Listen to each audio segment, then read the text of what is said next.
최영일의 시사본부. 안녕하십니까. 최영일의 시사본부 시작합니다.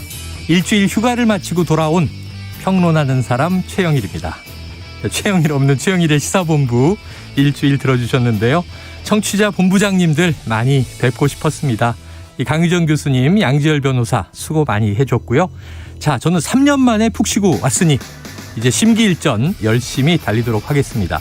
자, 어제 첫 법정 토론 어떻게 보셨습니까? 오늘 꼼꼼하게 분석해드리고 대선 판단에 도움이 될 내용을 저희가 만들어 보겠습니다. 오늘 아침 속보는요, 이 푸틴 러시아 대통령이 러시아 군의 우크라이나 진입을 승인했다. 깜짝 놀랐는데요. 전운이 짙어졌습니다. 언제든 천둥 번개가 몰아칠 상황입니다. 자, 우크라이나 상황과 국제사회 또 우리에게 미칠 영향 따져보도록 합니다. 최영일의 시사본부 출발합니다.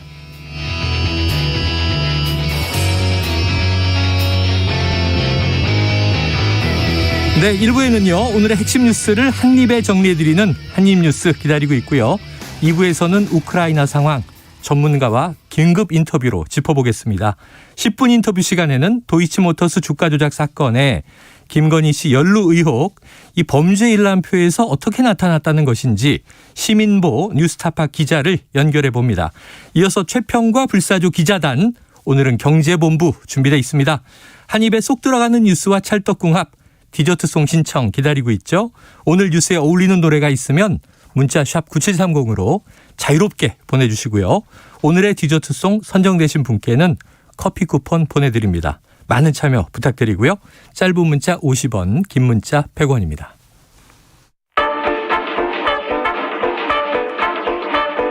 최영일의 시사본부 한입뉴스. 네, 오늘의 한입뉴스 정리해 보죠. 박정호 오마이뉴스 기자, 임창석 평론가 나오셨습니다. 그럴 뻔했는데 이 헬마우스 임경빈 작가가 함께해 주고 계십니다. 어서 오세요. 안녕하세요. 안녕하십니까? 네, 제가 이번 주 들어가지고 오창석 평론가의 뒤만 쫄쫄 쫓아다니고 있습니다. 지금. 네, 다들 지금 이게 뭐라 그럴까요? 좀 롤플레잉 게임 같아요. 그렇죠. 서로 자리를 메꿔주는 선수 교대하고 있습니다. 예, 그만큼 우리가 또 끈끈한 전우회로 이 방송을 메꿔 나가고 있다. 이런 또 짠한 마음도 듭니다. 두 분 어제 대선 토론 다 보셨죠? 네, 다 봤습니다. 박 기자님, 한 줄 평 하면 어떠셨어요? 한 줄 평이요. 네. 안철수의 매운맛을 봤다. 뭐 이렇게. 안철수의 매운맛. 예. 우리 임 작가님은 저는 후보 본색 이렇게 좀 요약을 하고 싶습니다. 후보 본색. 앞에 두 번째 토론 때까지만 하더라도 뭐 이재명 후보도 그렇고요, 윤석열 후보도 그렇고 본인이 원래 가지고 있던 색깔을 최대한 좀 억누르면서 토론에서 보여줘야 되는 쪽에 조금 집중을 하는 모습이었다면, 네네네. 어제는 드디어 원래 색깔이 좀 나온다. 본색이. 네, 숨기지 못하고 나오더라. 이런 생각이 들었습니다. 의도된 것인가, 자제력이 풀린 것인가. 그렇죠. 그건 이제 분석해 보도록 하고요. 자, 하나하나 저희가 짚어볼 텐데, 안철수의 매운맛 얘기를 하셨어요. 자, 안철수 후보와 관련된 목소리를 좀 듣고 분석을 시작합니다. 핀트를 못 잡고 계신 것 같아서 다시 여쭤보면은, 지금 현재 우리가 서로 다른 두 마리 토끼를 동시에 우리가 잡아야 되지 않습니까? 네. 재정은 확장해야 되고, 그렇지만 재정 건전성은 확보를 해야 됩니다. 그러면 생각하신 방법이 있으신지요? 불가피하게 재정 확장과 또 그 금융 긴축이라는 게 올 수밖에 없기 때문에, 이게 뭐 어느 당국이라 하더라도 여기에 무슨 일반적인 해답은 없습니다. 이걸로 우리 시장과 가게가 부담을 느끼지 않도록 미세한 그 대책이 필요하다, 이런 말씀을 드리겠습니다. 네. 제가 답은 하겠습니다. 좀 아마 깊이 고민을 안 하신 것 같은데요. 사실 그래서 제가 코로나19 특별회계를 이야기를 한 겁니다. 네, 자, 이 윤석열 후보와 그리고 안철수 후보의 공방을 듣고 오셨는데, 사실 이게 굉장히 어제 경제 분야에 대해서 깊이 있는 이슈들 다양하게 다뤄졌어요. 네. 미국 연준은 테이퍼링 하고 있고, 자, 긴축하는데 우리는 어떻게 할 것인가. 근데 사실 우리 귀에 쏙 들어오는 거는 핀트를 못 잡았다라든가 네. 그렇죠. 고민이 부족한 것 같다라든가 이런 얘기란 말이에요. 박 기자님 어떤 맥락에서 나온 이야기입니까? 네, 그러니까 어제 보면 이게 이제 코로나19 관련해서 이 경제 정책에 대한 얘기가 있었고요. 안철수 후보는 그런 얘기를 하고 싶었던 것 같아요. 코로나19 특별회계. 그러니까 지금 추경을 계속 하자. 그러니까 어쨌든 국고를 짜내면서 하고 있는 빚을 내면서 하고 있는 이런 추경이 아니라 기존 예산을 좀 더 구조조정해서 네. 거기서 재원을 마련하는 그러니까 더 빚을 지지 않고 극복할 수 있는 방안을 얘기를 하고 그걸 말하고 싶어서 윤석열 후보한테 지금 상황에 대해 물어봤는데 그러니까 윤석열 후보가 계속해서 뭐 핀트를 못 잡고 있다. 그리고 깊이 고민 안 한 것 같다. 이렇게 얘기했단 말이죠. 네. 그러니까 윤석열 후보는 지금 현재 상황 금리 인상이 되고 있고 미국의 테이퍼링을 통해서 양적 이 긴축을 하고 있는 이런 상황들을 설명하는데 그쳤다. 네. 근데 안철수 후보는 어떤 윤석열 후보가 가지고 있는 대책이나 정책이나 이런 새로운 방식을 좀 바랐던 그런 부분이 있었는데 그런 대답이 안 나오니까 이런 지적을 한 걸로 보이고요. 안철수 후보가 이 단일화 결렬 이후에 처음으로 토론 자리에 나왔기 때문에 계속 관심을 가지고 지켜볼 수밖에 없었는데 네. 첫 시작부터 윤석열 후보를 겨냥해서 네. 좀 하나하나씩 물어보는 이런 상황 이게 좀 눈에 들어온 상황입니다. 그래요. 자, 안철수 후보가 역대 정부마다 이제 발생했던 신종 바이러스 얘기를 쭉 하면서 언제든 또 다음 정부에 코로나 같은 다른 일이 벌어진다면 그때 또 추경할 거냐. 이건 우리가 함께 좀 고민할 대목인 것 같아요. 자, 지금 이 준비된 이슈가 너무 많아서 한번 쭉쭉 넘어가 보겠습니다. 네. 이 어제 좀 본 펀치가 오고 갔다 얘기되는 게 바로 이 대목인데요. 자, 법인카드와 관련된 의혹의 공세가 있었고 여기에 대해서 보드판을 들고 나와서 이재명 후보는 김만배 녹취를 가지고 또 윤 후보를 공격했습니다. 네. 직접 듣고 올까요? 자, 아까 뭐 민주주의와 뭐 경제 발전 얘기를 하셨는데 지금 언론에 뭐 연일 나오는 그 경기지사 그 법카 봉금 횡령에 대해서는 그 뭐 말씀을 안 하시네요.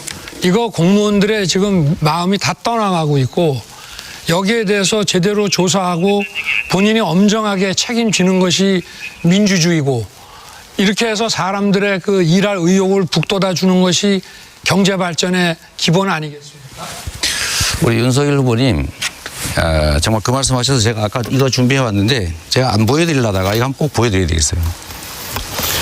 윤석열은 영장 들어오면 죽어. 윤석열은 원래 죄가 많은 사람이야. 내가 가진 카드면 윤석열은 죽어. 이거 들어보셨죠? 녹취록에 있는 거. 김만배의 녹취록입니다. 검찰 녹취록. 윤석열은 나하고 욕하면서 싸우는 사람이야. 자, 이재명 후보님도 시간 모두 사용하셨습니다. 네, 법카 의혹. 자, 이거 안 보여드리려다 보여드리는 건데 안 보여줄 거면 왜 준비해 그렇죠. 안 왔겠습니까? 보여주기에는 너무 잘 꼼꼼하게 준비를 했더라고요. 자, 임 작가님, 네. 이 두 개 공방 서로에 대한 의혹을 사실은 강하게 때리는 네.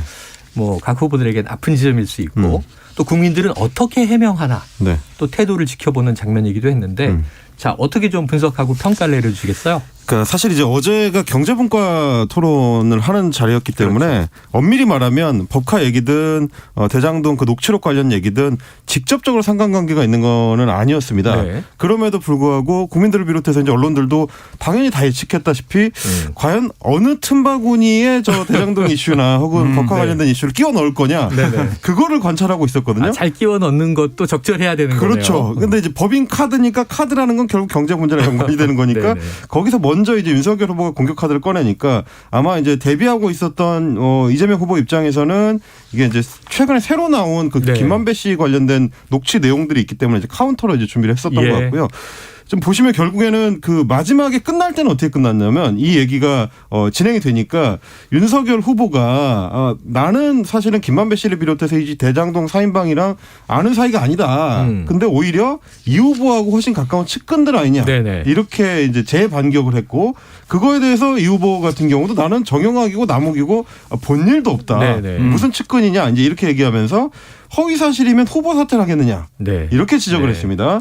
그래서 이제 또 윤 후보 같은 경우는 그 녹취록이라는 거에 맨 마지막에 보면 맨 끝에 보면 이재명 게이트라는 말을 김만배가 한다고 이 보도가 됐다. 네네. 이렇게 지적을 하니까 역시 마찬가지로 이재명 후보 같은 경우 이재명 게이트라고 말한 거 책임질 수 있느냐. 네. 굉장히 좀 날선 공방이 맞아요. 오고 갔습니다. 뭐 이재명 후보 입에서 이 후보 사퇴라는 단어까지 나왔었기 때문에 아마 이제 양 후보 사이에 가장 아픈 지점이라고 서로 이제 이 고민을 했었던 것 같고요. 네. 어떻게 하면 짧은 시간 안에 효과적으로 아프게 찌를 것인가를 각자 이제 방법론을 고민을 해왔던 것 같아요. 그게 윤석열 후보 입장에서는 녹취록 끝에 나온다고 하는 이재명 게이트, 이재명 후보 입장에서는 김만배 씨의 입을 통해서 나왔다고 하는 네. 어떤 연관론, 뭐 연관 음모론, 뭐 이런 것들을 서로 이제 주고받은 셈이 됐습니다.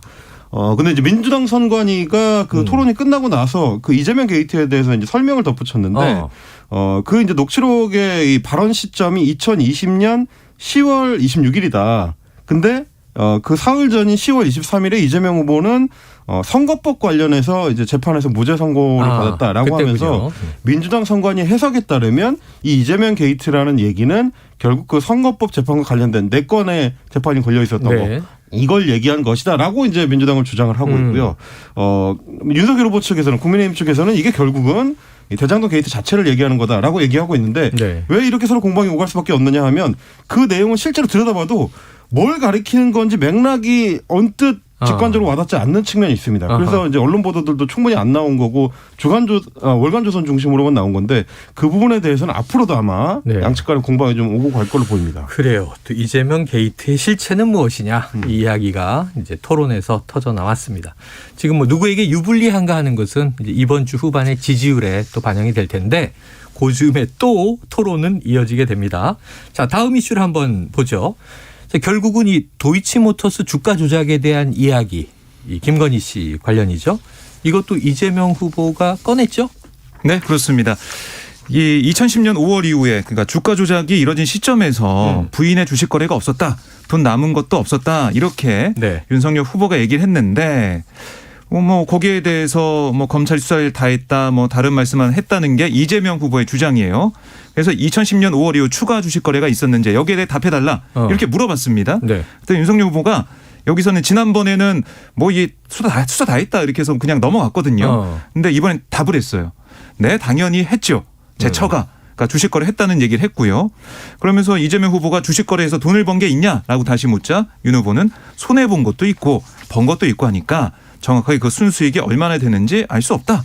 이렇게 얘기를 했습니다. 이 대목을 한번 네. 오디오로 듣고 와서 네. 이 분석으로 이어가도록 하겠습니다. 그래서 윤 후보님께 제가 물어봅니다.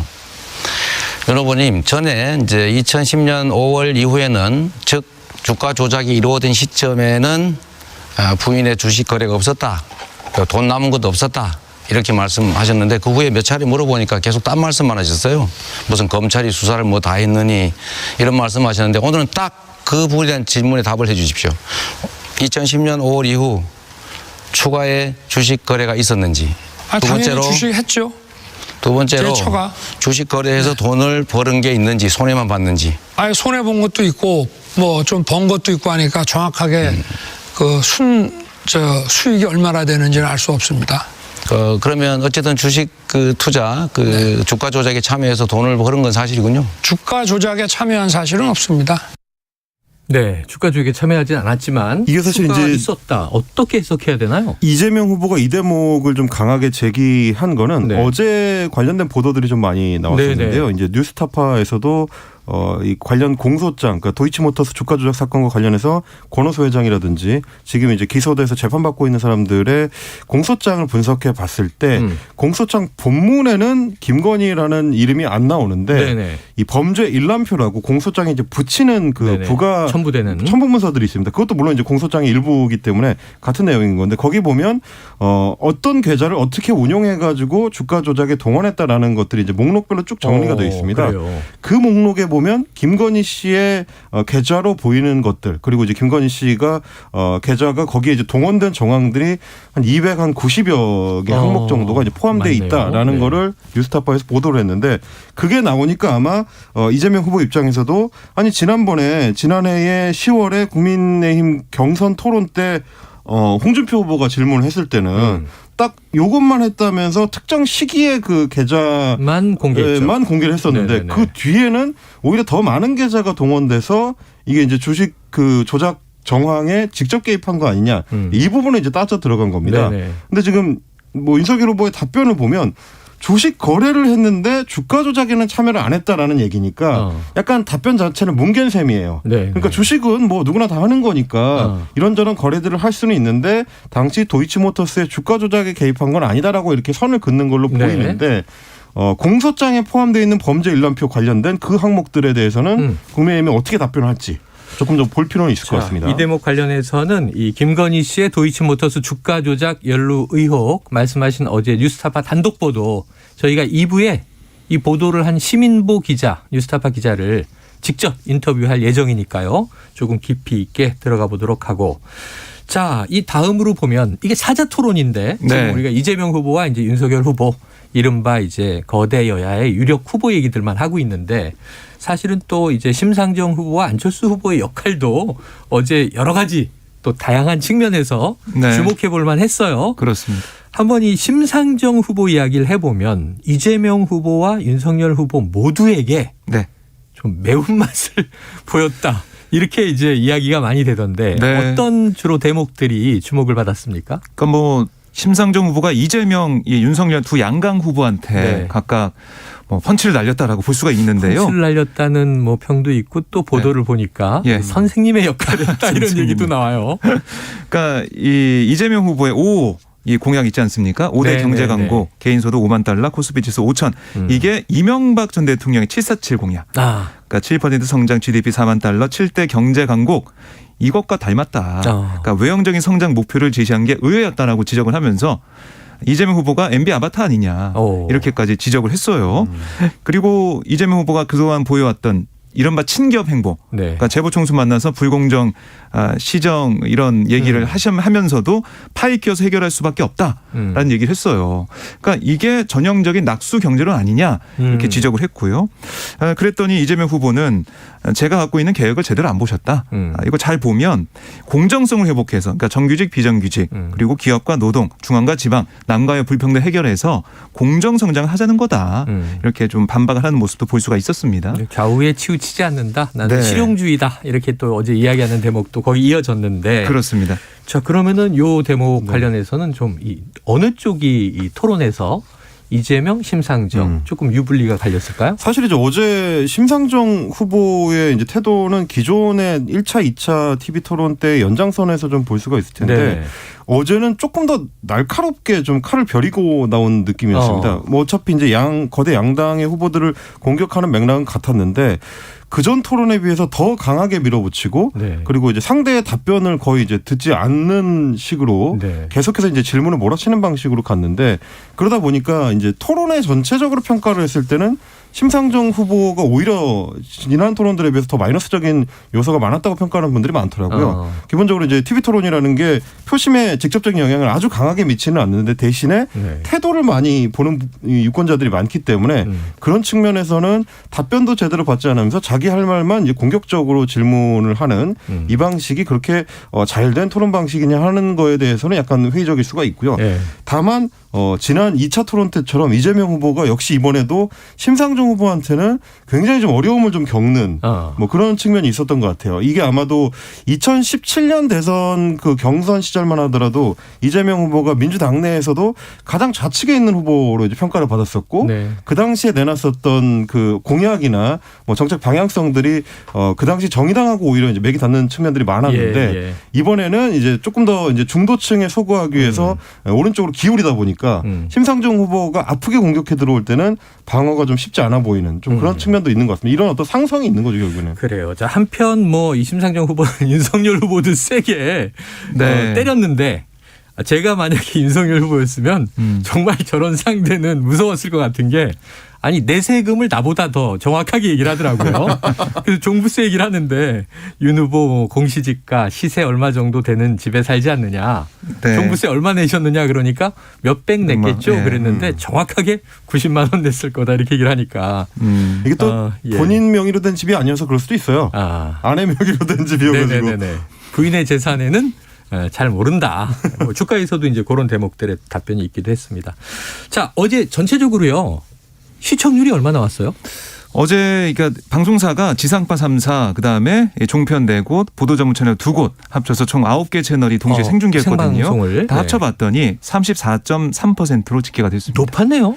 생각보다 높았어요. 그러니까 1차 때 39%였는데 2차 때는 종편 채널 4개, 네. 보도 전문 채널 2개, 6개 6개였고. 생방송으로 한 26%. 네. 네. 그때 아마 이제 베이징 올림픽에 약간 시청자들을 뺏긴 측면이 좀 있어가지고. 그러네요. 지상파가 베이징 올림픽을 지상파는 중계했으니까. 이제 동계올림픽. 네. 자, 그러면 이번에 올림픽은 끝났고 지난 주말에 자, 이 두 분에게 한번 여쭤보겠습니다. 박정호 기자님, 네. 어제 사자토론 승자는 누굽니까? 승자는 안철수 후보라고 생각합니다.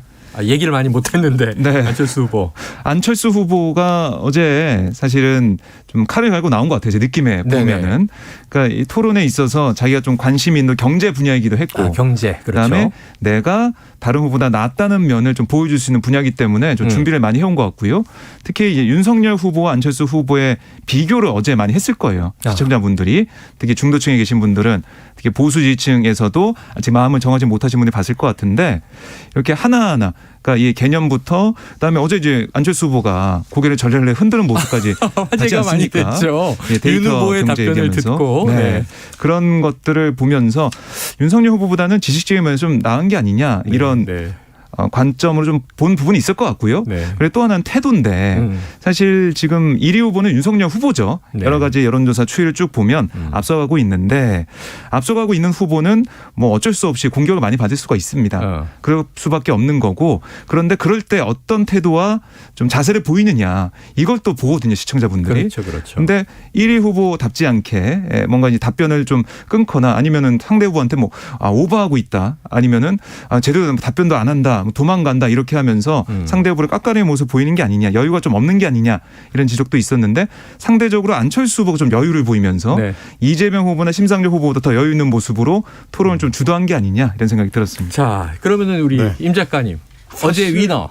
어제 TV 토론 같은 경우는 그 공영방송 KBS에 출연하는 패널 입장에서는 평하기가 굉장히 좋은 토론이었습니다. 그래요. 양강 후보 중에 누구 하나 손을 들어주게 되면 나중에 이제 그 불만이 나올 수 있는데 어제는 단연코 안철수 후보가 두 분이 일치했네요. 네. 그 말씀하신 대로 이제 그런 부분이 여유도 있었고 일단 기본적으로 그 이제 주제 자체가 기업가 출신이고 또 IT 벤처 기업인 출신인 안철수 후보 입장에서는 좀 편한 주제들이 많긴 했습니다. 뭐 좀 전에 지적해 주신 거에 하나 더 하자면 그 디지털 데이터 경제 관련된 부분에서 그 전례 문제의 그 전례가 나왔거든요.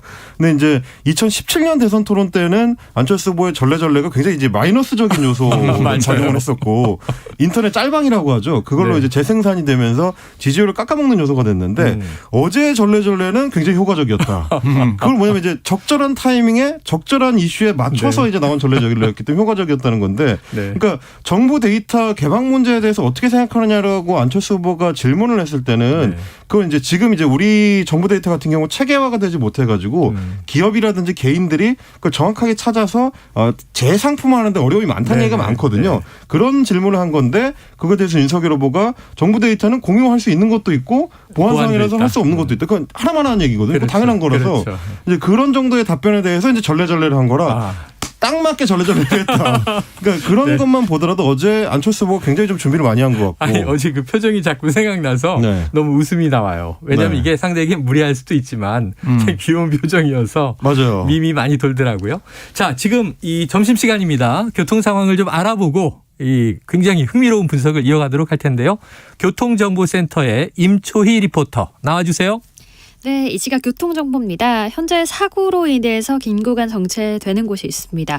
평택시흥고속도로 시흥 방향인데요. 남한산 부근에서 사고 있었고요. 조금 전 처리 작업 끝났습니다. 뒤로 13km 구간 정체가 아직 심하고요. 반대 평택 쪽으로도 교통량이 많은데요. 남한산부터 송산마도 쪽으로 10km 구간 밀리고 있습니다. 수도권 제1순환고속도로 판교에서 구리 쪽은 작업 중인 송파 쪽으로 길게 막혔었는데 지금은 작업 구간 주변에서만 정체고요. 더 가서는 강일 진출로에서 차선 끊는 작업 중이라 오전부터 내내 하남분기점부터 작업 영향받고 있습니다. 서울 시내는 1시간 전보다 교통량이 주춤한데요. 강변북로 일산 쪽으로는 한남대교부터 한강대교까지만 밀리고요. 올림픽대로 공항 쪽은 성수대교에서 반포대교까지 밀리고 있습니다. 내부순환도로 성산 쪽으로는 기름과 정릉램프 사이 낙하물이 있어서 속도 줄이시고 지나셔야겠습니다. KBS 교통정보센터에서 임초희였습니다.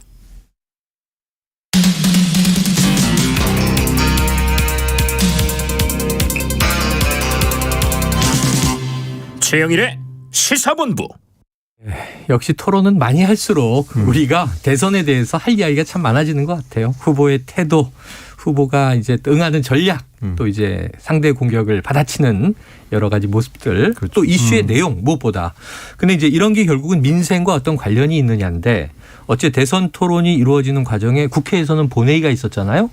결국 17조 원 가까운 추경이 통과가 됐는데 원래는 이게 여당 단독으로 처리되는 거 아니냐 이런 또 관측들도 있었고요. 어떻게 됐습니까, 박 기자님? 네, 어제 오후 늦게 이게 처리가 됐습니다.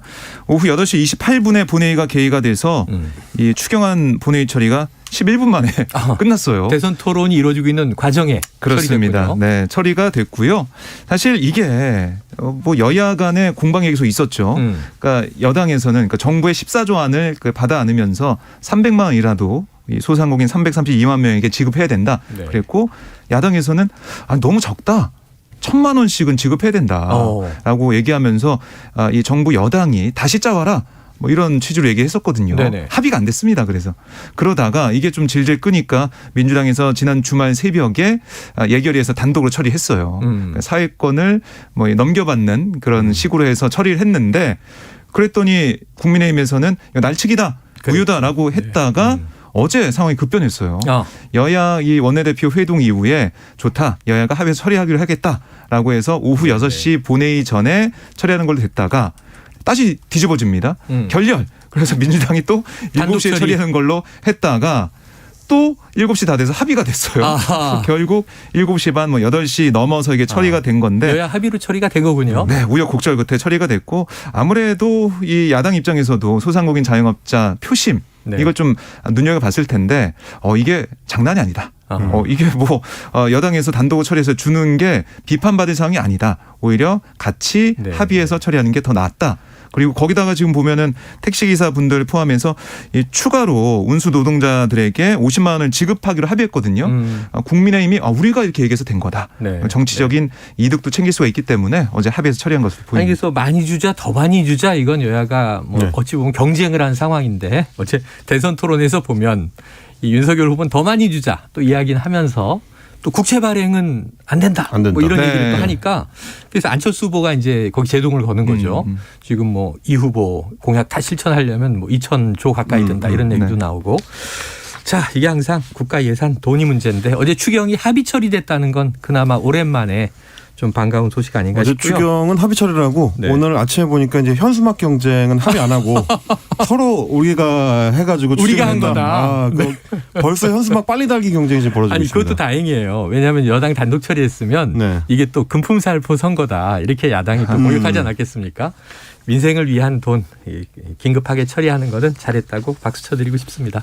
자, 다음 이슈는요. 이 김만배 씨의 녹취록에 여진이 발생했다. 이게 어제 토론에도 등장했던 대목이고. 그렇습니다. 어떤 내용입니까? 그럼 이제 관련해 가지고 지금 한국일보에서 그 정영학 녹취록을 이제 분석해 가지고 내놓는 기사들이 계속 나오고 있는데 시리즈로 오늘 아침에도 이제 새로 나온 게 이 내용입니다.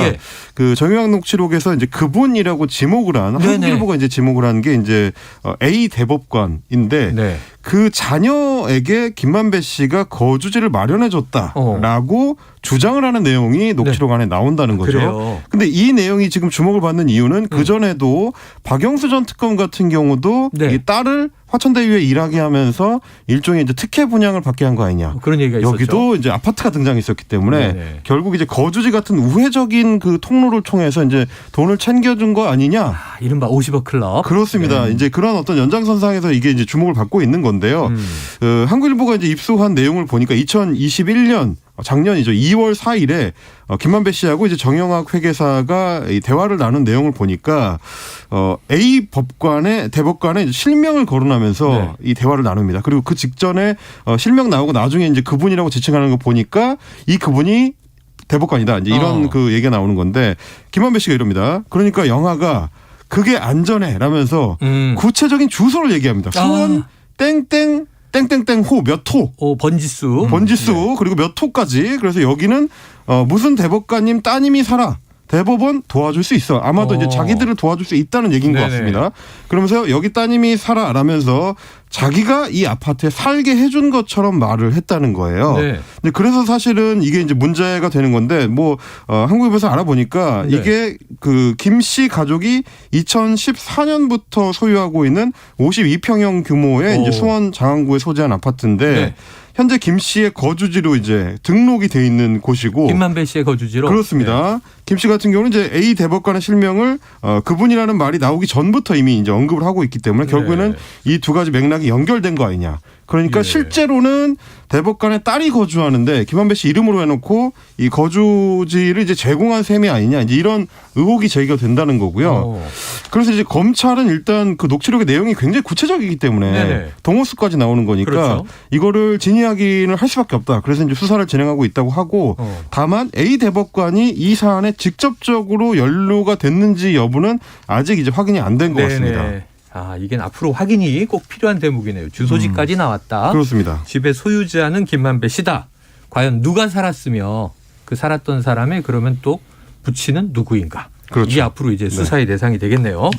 자, 시간이 얼마 남지 않아서 짧게 오늘 이 뉴스는 꼭 다뤄야 될 것 같습니다. 오늘 아침에 속보가 푸틴 러시아 대통령이 네. 우크라이나 침공이 아니고 진입이라고 표현됐던데 네. 러시아군에 지시했다. 그럼 이게 침공이 시작된 겁니까? 어떻게 된 겁니까? 침공 가능성이 높다라고 서방 국가에서는 보고 있는 건데요. 네네. 이게 어떻게 된 거냐면 푸틴 러시아 대통령이 우크라이나 동부 지역에 있는 이 도네츠크 인민공화국, 루간스크 인민공화국의 독립을 승인하는 대통령이 서명을 했어요. 네. 그래서 이곳 지도자들과 우호, 협력, 원조에 관한 조약도 맺었습니다. 그러니까 여기가 어떤 곳이냐면 이 돈바스 지역인데 친러시아 분리주의자들이 2014년 러시아가 우크라이나 크림반도를 병합하자 우리도 독립하겠다 국가 수립을 선언한 거예요. 그럼 이 땅은 우크라이나 영토인데. 그렇습니다. 네. 그래서 그때부터 우크라이나 정부군과 반군의 분쟁이 이어졌어요. 내전 상황이었군요. 네, 근데 푸틴이 이렇게 독립을 승인하고 우호 협조, 협력 이런 조약을 맺다 보니까 우리가 우크라이나의 군대의 침략으로부터 보호해야 된다. 그래서 이 러시아 국방장관에게 이들 두 공화국의 평화 유지군을 파견하라 이렇게 지시를 한 겁니다. 많은 평화 유지군인데 네. 러시아군이라는 얘기죠. 그렇죠. 네. 러시아군으로만 네. 편성된 평화유지군이군요. 그래서 우리나라도 지금 어제 정부에서 NSC가 열렸었잖아요. 네. 어떤 대책이 나왔습니까? 오늘 11시부터 청와대 국가위기관리센터에서 NSC 상임위원회 회의가 오늘이군요. 열리고 있는데요. 이 대응 방안이 논의가 되고 있고 지금 그저께 오후 6시 기준 우크라이나 체류 중인 우리 국민 64명인데 조만간 추가 출국하는 교민도 있어서 잔류 계속 희망하는 교민이 한 30명 정도 돼요. 이분들의 안전이 좀 많이 걱정되는 상황입니다. 주말에 영화 채널 보니까 모가디슈 하던데 다시는 좀 우리 교민들 그런 위험을 겪지 않았으면 하는 생각이 듭니다. 자, 오늘 뉴스는 여기서 정리하죠. 박종호 오마이뉴스 기자, 헬마우스 임경빈 작가 오늘 고생하셨습니다. 고맙습니다. 감사합니다. 네, 청취자 2502님 날은 춥지만 햇살은 좋은 날이네요. 이번 주 후반이면 봄이 온다고 합니다. 자, 어제 토론 보고 살짝 머리가 아팠지만 햇살 쬐면서 우리 모두 좋은 하루 보내보아요. 대찬성입니다. 자, 유리상자의 아름다운 세상 신청해 주셨고요. 2502님께 커피 쿠폰 보내드리고 아름다운 세상 들으면서 저는 2부로 돌아옵니다. 문득 외롭다 느낄 땐 하늘을 봐요. 같은 태양 아래 있어요. 우린 하나예요. 마주치는 눈빛으로 만들어가요. 마지막 기 함께 불러요. 사랑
안녕하세요. 바른말 고운말입니다. 사람과 사람 사이에 사랑을 부르는 표현에도 여러 가지가 있습니다. 우애, 우정, 그리고 우의 같은 것을 들 수 있는데요. 먼저 우애는 기본적으로 형제 사이의 정과 사랑을 뜻해서 형제 자매들 사이에 따뜻한 사랑을 말할 때 많이 사용하고요. 형제들끼리 우애 있게 지낸다와 같이 말하지요.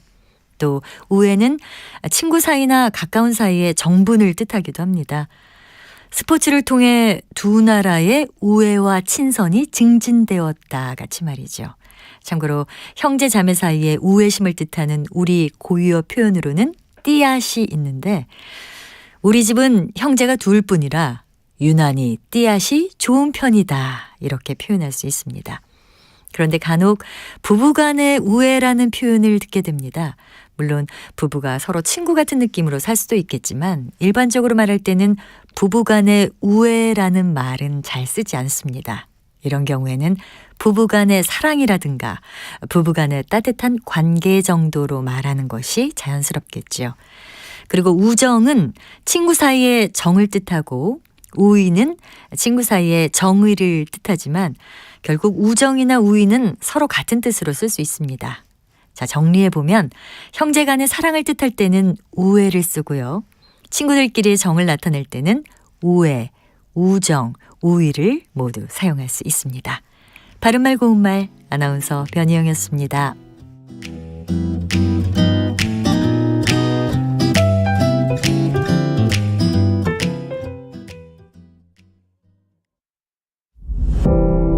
올해는 꼭 저도 좋은 직장 취업하는 게 목표고 준비하고 있는 친구들 모두 원하는 직장 찾을 수 있으면 좋겠습니다.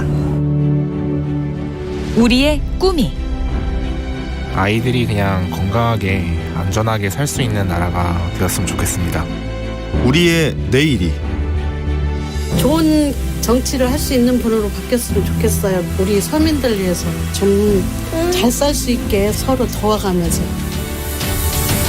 우리의 대한민국이 엄마랑 아빠랑 집에 일찍 오면 좋겠어요. 우리의 손끝에서 만들어집니다. 3월 9일 제20대 대통령 선거 우리가 국민이 시민들이 우리 엄마 아빠 뽑아요. 2022 우리의 선택 KBS 라디오가 함께합니다.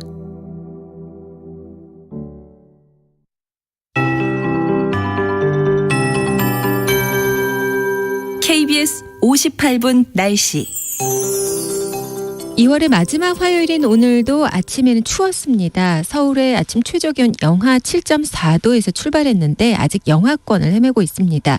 현재 서울 영하 2.4도고요. 오늘 한낮의 기온 0도로 예상됩니다. 춘천 1도, 대전 전주 2도, 대구 4도 등 영하 2도에서 영상 6도의 분포를 보이겠습니다. 대기가 매우 건조합니다. 특히 중부지방과 전남 동부, 경상권 등 동쪽을 중심으로 건조한데요. 바람도 강하게 불어서 작은 불씨가 큰 불로 이어질 수 있습니다. 각종 화재에 유의하셔야겠습니다. 경기 북부와 강원 내륙 산지 등의 한파특보 남아있는데요. 이번 추위는 내일 절정을 이루겠고 모레까지 이어지다 글피부터는 예년 기온을 회복하겠습니다. 내일 아침 기온 서울 영하 10도 등 영하 16도에서 영하 3도로 오늘보다 낮겠습니다. 낮 기온 서울 0도 등 영하 1도에서 영상 5도 분포를 보이겠습니다. 오늘 대기도 깨끗하고 춥긴 하지만 하늘은 깨끗한데요. 늦은 오후부터 내일 새벽 사이 눈 내리는 지역이 있겠습니다. 충남 서해안과 호남 서해안, 전북 남부 내륙, 제주도에 눈이 오겠는데요. 대부분 1에서 3cm 정도 예상하고 있습니다. 제주 산지 쪽은 최대 5cm, 울릉도 독도로는 통상 눈이 잦은데 5에서 10cm가량 쌓이겠습니다. 빙판 형성되는 곳에서 주의하셔야겠고요. 오늘 오후까지 바람 강하고 동해 문바다 파도가 높습니다. 지금 서울의 기온은 영하 2.5도입니다. 강혜종입니다.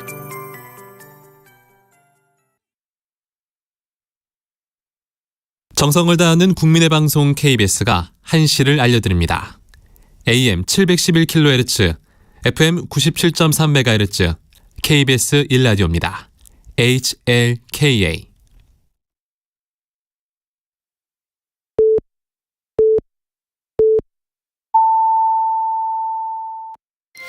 KBS 1라디오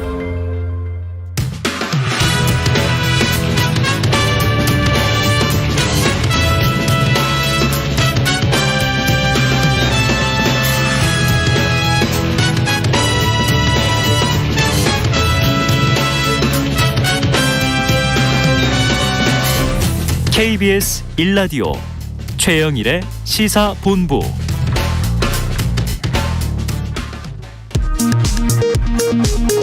이 시각 라디오 정보센터 뉴스입니다.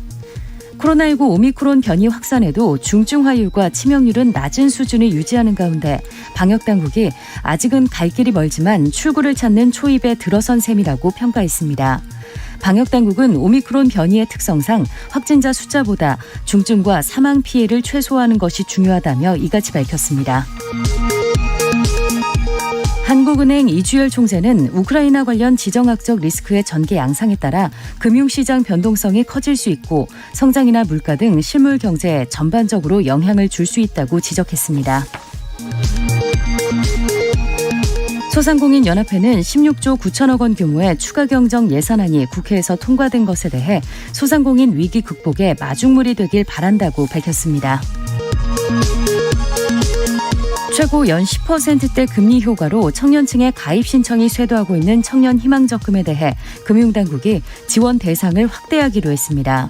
이에 따라 다음 달 4일까지 가입 요건을 충족하는 청년은 모두 청년 희망적금에 가입할 수 있게 됐습니다.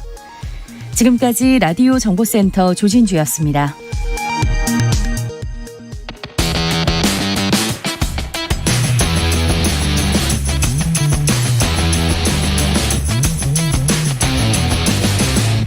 최영일의 시사본부. 네, 오늘 푸틴 러시아 대통령이 러시아군의 우크라이나 돈바스 지역에 진입 명령을 내렸다. 이 소식 전해드렸죠. 일촉즉발의 전운이 감도는 상황인데요. 자, 강봉구 한양대 아태지역 연구센터 교수와 전화를 연결해 보겠습니다. 긴급 인터뷰로 우크라이나 상황을 진단해 보겠습니다. 자, 강 교수님 안녕하십니까? 예, 안녕하세요. 네, 자, 이 푸틴 러시아 대통령이 우크라이나 동부 돈바스 친러시아 지역을 독립국으로 인정했고 이 국경보호의 명분으로 러시아군에 진입 명령을 내렸다. 자, 침공의 전초로 볼 수 있겠습니까? 예, 푸틴 대통령이 긴급 국가안보회의를 소집해서 그 두 분리주의 공화국의 그 주권과 독립을 인정했습니다. 네. 그러고 나서는 그 도네츠크 루한스크 이 두 분리주의 자친 공화국의 행정수장 두 사람하고 우호 협력 및 상호 원조 조약에 서명을 했습니다. 네. 네. 이제는 그 러시아군이 거기에 이제 이 두 러시아만 인정한 이 분리주의 공화국의 요청에 따라서 러시아군이 개입한다고 하더라도 이건 이제 일종의 분쟁 안정화 위한 그 지원군 성격입니다. 그렇기 때문에 이제 뭐 그거를 그 단순히 무슨 돈바스 지역에 대한 침공이다. 요청에 의해서 들어가는 거기 때문에 물론 조약이기 때문에 의회의 승인이 필요합니다. 이미 네네. 승인 요청을 의회에 보냈고 신속 승인이 예상됩니다. 네. 자, 그럼 러시아는 러시아 나름대로 이게 합법적인 과정을 만드는 절차로 이제 보여지는데요. 교수님 말씀 그렇죠. 네. 그렇죠. 이제 돈바스 진입을 서방에서는 뭐 거기에 대해서 경고를 하고 그 제재를 하겠다 하지만은 이제 단순 침공이 아니라 이 분쟁 안정화를 위한 지원 성격이기 때문에 즉 말하자면 다른 여타 지역을 포함하는 그런 뭐 전면적인 침공의 어떤 서곡이나 그 도발이나 그런 차원이 아니라는 겁니다. 네. 자, 이제 그래서 이런 절차를 러시아의 법에 따라서 밟은 겁니다. 형식 논리는 그런데 아까 교수님 말씀도 그렇습니다. 러시아만 인정한 이렇게 이제 전제를 그렇죠. 다셨어요. 그렇죠. 그러니까 예, 미국과 EU 등 서방에서는 이건 우크라이나 주권에 대한 공격이다. 반발하고 있고요. 그러니까 예, 우크라이나 예, 정부도 당연히 이건 우린 인정 못한다 이럴 텐데 앞으로 어떤 제재와 대응책이 우크라이나 정부는 민스크2 이 협정에 대한 위반이다. 그렇게 반발을 하는 거죠. 예. 그러면 앞으로 이 제재와 대응 어떻게 좀 전망하십니까?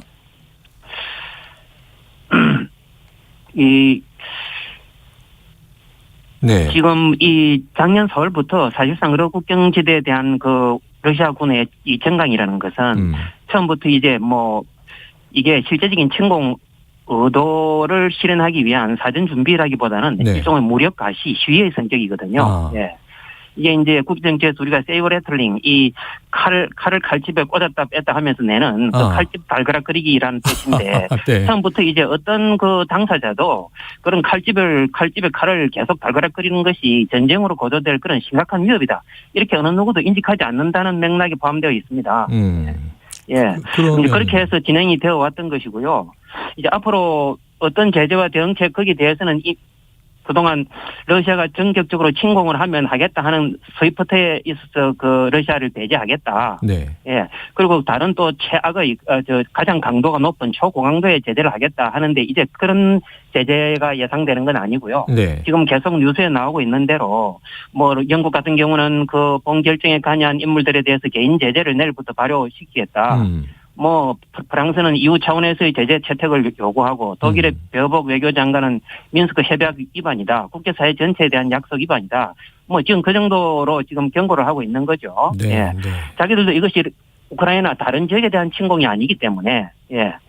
이런 어떤 러시아가 주장하는 합법적인 그런 자기 국내 합법적인 그런 국제정책의 맥락이 있기 때문에 뭐 이 정도 지금 그 대응책을 그 이야기하고 있는 겁니다. 네네. 만일 미국 입장은 그렇습니다. 만일 앞으로 더 침공을 본격화한다면 예.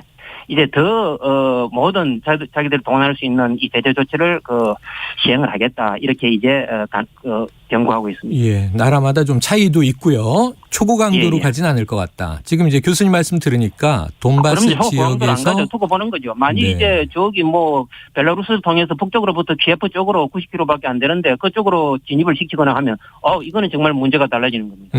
자, 실제로 러시아 주력 전투 부대의 75%가 우크라이나를 겨냥해서 배치돼 있다. 이렇게 이제 예. 리포트들은 나오고 있어요. 예, 그러면은 뭐 그렇습니다. 오늘 내일 진입하거나 전면전으로 격화될 가능성은 낮다고 보시는 거군요. 그런 가능성은 매우 낮습니다. 없거나 네. 매우 낮습니다. 예, 이것은 아까도 말씀드린 이 칼집 달가락거리기라는 것은 무력 네. 시위라는 것은 문자 그대로 무력의 키포인트가 있는 게 아니고 네. 시위의 키포인트가 있습니다. 과시에 있는 거죠.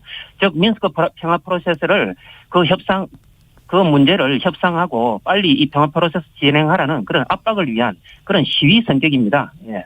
네, 자 미러 정상회담도 예정돼 있다가 이 바이든 대통령은 하자.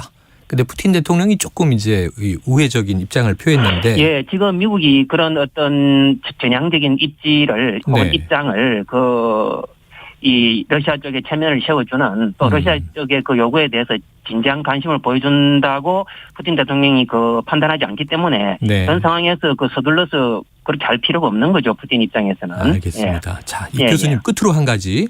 자, 지금 예. 이제 이렇게 여러 가지 상황이 격화된 게 우크라이나가 나토 가입을 하겠다. 러시아가 예. 이제 아주 크게 반발하고 나서지 않았습니까? 예. 혹시 우크라이나 정부가 나토 가입을 포기한다면 러시아군의 철군 가능성 있습니까? 예, 뭐 우크라이나 나토 가입은 일관되게 거의 90년대 후반부터 지금까지 4반세기 동안 일관되게 주장해 왔던 겁니다. 자기들이. 네네. 전 국민이 다 그런 건 아니지만 국민 대다수 적어도 절반 이상은 그렇게 원해 왔고 특히 그 정점이 작년에 헌법 개정을 통해서 가입 의지를 문서화한 것 아니겠습니까? 네네. 이 가입 의지 헌법 개정에다가 헌법 사항에다 그걸 넣었다는 것은 어떤 대통령이 되더라도 그 변경을 어렵게 하는 것입니다. 네. 나토에 가입하겠다 하는 것을. 네. 그래서 우크라이나 정부는 나토 가입을 명시적으로 포기하기는 아주 어렵다고 봅니다. 어렵다. 왜냐하면 민족주의 정세에 부합되지를 않고 네. 또 우크라이나 극우가 대중 동원력이 아주 강합니다. 예.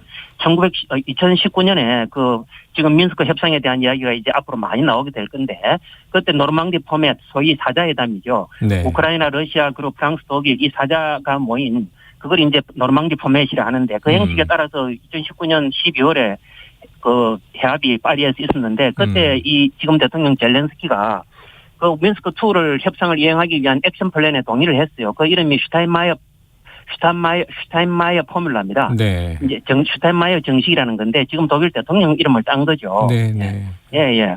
그런데 거기서 이제 그 내용이 액션 플랜이 정교하지 못한 부분이 있어요. 즉, 이 분리주의 두 공화국에 대한 그걸 먼저 하느냐, 즉 자치지위를 보장하고 선거를 먼저 하느냐 아니면 분리주의 반군들의 무장 해제를 먼저 하느냐 이게 아주 첨예한 문제 아니겠습니까? 네. 예. 우크라이나가 러시아와 접한 국경 지역을 통제할 수 있느냐 없느냐 하는 것은 이 어떤 걸 먼저 하느냐에 많이 영향을 받는단 말이죠. 네.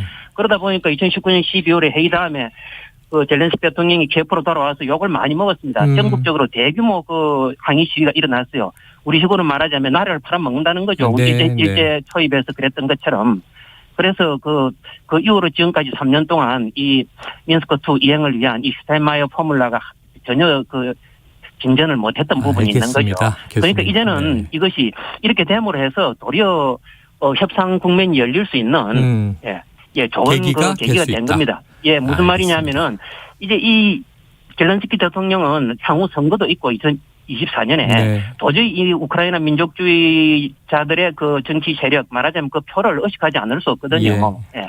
그런데 이제 이거 러시아가 이렇게 그걸 해버림으로써 네. 이 두 공화국을 독립국으로 인정해버림으로써 자기가 이제 정치적인 의무를 그 특수자치권 지위를 보장하고 그걸 하기 위해서 헌법 개정을 하고 하는 이런 자기가 민족을 팔아먹는 자라는 이런 도덕적 비난을 받지 않기 위한 그 분위기가 형성이 돼버린 거죠. 네, 교수님 여기까지 정리를 그렇습니다. 하겠습니다. 우크라이나 내부의 동부의 친러 지역과 이 서부의 친유럽 지역 이 사이에 여러 가지 내부적인 문제가 많다. 이걸 충분히 이해할 수 있었습니다. 교수님 오늘 말씀 여기까지 정리하죠. 예. 전체적으로 한마디로는 그런 네. 그 전면적인 침공 가능성이나 이런 거는 참으로 가능성이 없다. 러시아가 없다. 뭘 얻기 네. 위해서 무슨 이유로 하겠는가 그건 없다는 알겠습니다. 겁니다. 칼집 달그락거리기 이렇게 이해를 하겠습니다. 예, 고맙습니다. 감사합니다. 네. 예, 고맙습니다. 지금까지 강봉구 한양대 아태지역 연구센터 교수와 함께했습니다. 최영일의 시사본부 10분 인터뷰.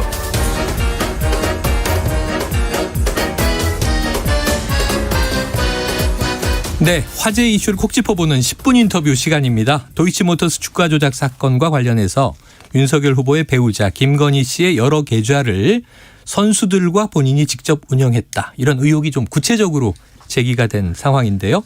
김건희 씨의 도이치모터스 주가 조작 관련 개입 의혹에 대해서 처음 보도했던 시민보 뉴스타파 기자를 스튜디오로 모셨습니다. 신 기자님 어서 오세요. 네, 안녕하세요. 네. 또 이제 새로운 뉴스가 네. 터져서 오늘 좀 여쭤보려고 합니다. 네. 일부에서도 이제 좀 살짝 다루긴 했는데 네. 딱 2년 전에 김건희 씨의 도이치모터스 주가 연루 의혹에 대해서 처음 제기하신 바가 있습니다. 네. 해결되지 않은 쟁점 좀 뭐라고 정리해 주시겠어요? 그러니까 그동안 이제 그 검찰 수사를 통해서 도이치모터스라는 회사에 주가 조작이 있었다는 건 확인이 됐죠. 네네네. 거기에 이제 광범위한 사람들이 개입이 됐다. 네. 여기까지는 확인이 됐는데 물론 재판을 해봐야 이제 최종적인 진실은 가려지는 거지만요. 네. 어쨌든 도이치모터스 주가 조작 사건이 실체가 있다라는 건 확인이 됐고요. 이제 해결되지 않은 쟁점은 이거죠. 김건희 씨가 여기에 얼마나 연루되었느냐. 역할을 했느냐 아니냐. 네. 자, 지금 말씀하신 대로 이제 김건희 씨가 어느 정도 이 사건에 연루돼 있는가. 예. 근데 이제 사실은 이 주가 조작 연루 가능성 네. 여러 가지로 또 보도를 하시기도 했고 네. 또 이제 다른 보도들도 있었습니다. 의혹은 많았는데 네. 전방위적 연루 이렇게 좀 이례적으로 표현을 네. 하셨는데 근거가 있습니까? 이번에 저희가 기사 제목을 뽑을 때 상당히 신중하게 네네네. 고민을 하는데요. 의혹이란 말 저희가 달지 않았습니다. 아. 전방위적 연루라고 했고요. 네네. 그렇게 한 이유는 이게 의혹이 아니라 더 이상 의혹이 아니라 네. 사실이기 때문입니다. 사실이다. 그럼 네. 근거가 탄탄하겠네요. 근거는 이제 그 검찰의 공소장에 첨부된 범죄 일람표라는 네네네. 것인데요. 이 어떤 범죄를 검찰이 기소를 하기 위해서는 피의자의 방어권을 보장하기 위해서 이 사람이 언제 어디서 무슨 일을 한 게 범죄다라고 네네네. 하나하나 그 행위들을 적시를 해야 됩니다. 네네. 그걸 표로 만들어놓은 게 범죄 일람표고요. 범죄 목록 이렇게 볼 수 있겠네요. 그렇습니다. 네. 그 범죄 일람표에 나온 내용이기 때문에 그러니까 공소장 자체는 법원에 가서 뒤집어질 수도 있어요. 네. 왜냐하면 그런 어떤 사실들을 가지고 검찰이 해석을 해서 기소를 하는 거잖아요. 네. 그런데 범죄 일람표에 나온 이 목록들 이 사실 자체는 이게 기소가 돼서 무죄가 되든 유죄가 나든 변하지 않는 거예요. 아. 예. 왜냐하면 검찰이 계좌 추적을 해서 네. 그 계좌에 나와 있는 걸 그대로 옮겨놓은 거기 때문에 네. 네. 그렇기 때문에 저희가 의혹이라고 하지 않고 네. 이번 기사는 전방위적 연루라고 못을 박았습니다. 예. 전방위적으로 연루가 돼 있다. 이렇게 네, 이제 그렇습니다. 적시된 내용을 가지고 네. 기사화를 이제 하신 거예요. 그러면은 이게 공소장에 첨부된 범죄 일람표가 네. 제가 듣기에는 네. 다 익명화가 돼 있다. 그렇습니다. 이렇게 예. 들었는데 네. 김건희 씨의 이름을 특정할 수 있습니까? 예, 다 익명화가 되어 있는데요. 네. 김건희 씨 같은 경우는 이 범죄 일람표에서 도땡땡으로 나와 있어요. 도땡땡? 당연히 모르죠. 네네. 그런데 저희가 그 전에 윤석열 후보가 김건희 씨의 계좌를 일부 공개한 바가 있습니다. 네네. 이제 5개 중에 하나에 불과했다는 게 드러났지만 경선 과정에서 예, 그 하나의 계좌를 공개를 했고 저희가 다른 데이터랑 이 공개된 내역을 맞춰 보니까 김건희 씨의 거래 시간을 정확히 특정할 수가 있었어요. 아, 시간. 예, 그래서 저희가 그걸 이미 갖고 있는 상황에서 네네네. 범죄 일람표를 보면 거기에 거래 시간 그리고 거래량, 체결 가격 등이 나와 있거든요. 그렇기 때문에 저희가 그 두 가지를 맞춰보면 공개된 자료와 네. 그리고 이제 범죄일람표의 이 네. 시간, 거래 네. 시간을 맞추면 그 하나일 수밖에 없으니까. 도땡땡이라는 사람이 딱 나옵니다. 네. 예. 그럼 이 도땡땡으로 범죄일람표에 적혀 있지만 그것이 네. 김건희 씨다. 그렇습니다. 특정할 수 있다. 이렇게 네. 얘기를 하신 거예요. 네. 자, 지금 국민의힘 대변인 쪽에서는요. 네. 이 범죄일람표가 어떤 근거로 작성된 건지 네. 모른다. 아하. 자, 이 신뢰성을 어떻게 좀 입증하실 수 있겠어요? 아니 뭐 모를 리가 없으실 텐데 모를 리가 모른다고 없다? 하는 게 좀 이상한데요. 네. 하여튼 아까도 말씀드렸지만 사건이 벌어져서 검찰이 수사를 하면 검찰이 제일 먼저 하는 게 뭡니까? 압수수색이죠. 그렇죠. 근데 압수수색 중에는 사무실 현장을 압수수색하는 것도 있지만 계좌에 대해서도 네네. 압수수색 영장을 발부받아서 계좌를 턴단 말이에요. 네네. 들여다봅니다. 예. 그럼 이 계좌에 나와 있는 사실을 그냥 옮겨 놓은 거예요. 아, 예. 이 범죄일람표는. 그렇기 때문에 어떤 근거로 작성된 건지 모른다라고 하시면 안 되죠. 근거는 계좌에 나와 있는 겁니다. 네, 김건희 씨 계좌에 계좌에. 있는 걸 그대로 옮긴 것이다. 그렇습니다. 예. 다만 이제 이것이 그럼 범죄이냐 아니냐 네, 그렇죠. 이 기준점이 있겠네요. 그것은 해석의 영역이겠죠. 예, 이건 예. 이제 검찰의 예. 해석의 영역이다. 예. 근데 이제 저희가 범죄일람표를 쭉 보니까 김건희 씨가 등장한 횟수와 시점과 맥락들을 보면 네. 모르기는 어렵다라는 게 저희 판단입니다. 모르기는 어렵다. 네. 자, 김건희 씨로 특정된 인물 지금 예. 도땡땡. 자, 도이치모터스 주식 매매와 주문 과정이 네. 얼마나 어느 정도 이루어졌길래 네. 지금 이제 심 기자님께서 예. 이걸 몰랐을 리가 없다. 이렇게 예. 보시는 건지요? 일단은 김건희 씨의 계좌가 5개가 총 나왔고요. 그러니까 이 지난번에 공개된 건 우리가 신한증권 계좌. 예, 신한금융투자 근데 그 하나. 외에 4개가 더 있다는 이게 얘기죠? 4개 더 나왔고요. 5개를 통틀어 보면 거래 기간이 2010년 1월부터 2012년 11월 말까지입니다. 약 2년. 근데 검찰이 도이치모터스 주가 조작 사건의 범행 기간으로 잡은 게요. 2009년 12월부터 2012년 12월까지예요. 거의 비슷하네요. 그러니까 거의 앞뒤로 한 달 정도 빼고 네네. 김건희 씨가 그 기간 내내 거래를 겹쳐요. 한 것이고요. 액수로 보면 40억 원 정도 됩니다. 그러니까 네. 이 40억 원이라는 건 매수한 액수만 40억 원이라는 거고요. 네네. 이제 매도 액수는 따로 더 더해봐야죠. 저희가 확인할 수 있었던 건 한 12억 정도 나와서 전체 52억인데 아마 매도액이 더 있을 겁니다. 네네. 이렇게 보면 검찰이 이 전체 범죄를 설명하면서 약 656억인가 650억 정도의 예. 범죄 행위가 있었다라고 했거든요. 네. 그중에 김건희 씨가 40억을 차지하고 있는 거예요. 또 한 가지 포인트는 기간이 이 도이치모터스 주가 조작 사건 특이한 게 1단계가 있고요. 1차 작전이 있고 2차 작전이 있거든요. 1차 작전에서 김건희 씨가 계좌를 맡겨줬던 사람이 1차 작전에 그 말하자면 선수입니다. 주포예요. 이모 씨. 예, 이모 씨. 네. 네. 지금까지 공개된 건 요것뿐이었는데 네네. 이번에 공개된 걸 보니까 2차 작전의 주포. 네. 이 사람에게도 계좌를 빌려준 거예요. 아, 그래요? 예, 뿐만이 아니고 다른 인물인데. 네네. 그러니까 1차 작전의 주역.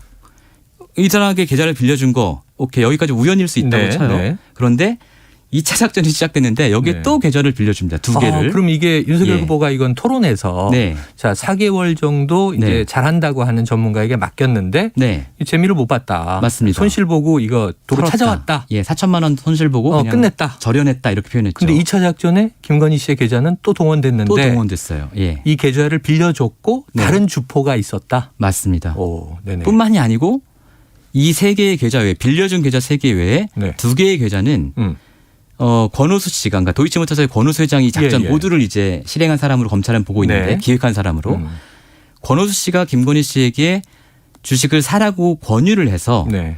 또 다른 2개의 계좌로 주식을 또한 4억 9천만 원어치 샀어요. 예.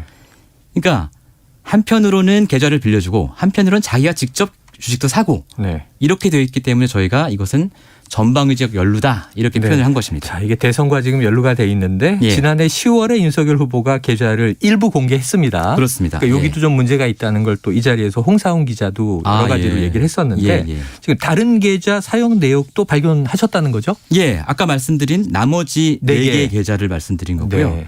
그중에 2개는 말씀드린 것처럼 2차 작전의 주역에게 빌려준 거, 2개는 본인이 권오수 회장의 얘기를 듣고 직접 주식을 매수한 계좌 네. 이렇게 되는 겁니다. 그래서 예. 전체적으로는 5개가 된다. 맞습니다. 자, 예. 주가 조작 선수들에게 통장을 빌려준 점 이것도 이제 문제가 될 수 있고요. 예. 범죄일람표에서 발견된 지금 4번째, 5번째 계좌는 네. 직접 매수 계좌다. 지금 네. 말씀을 하셨습니다. 그렇습니다. 자, 권오수 도이치모터스와 어떤 관련이 있다고 보세요?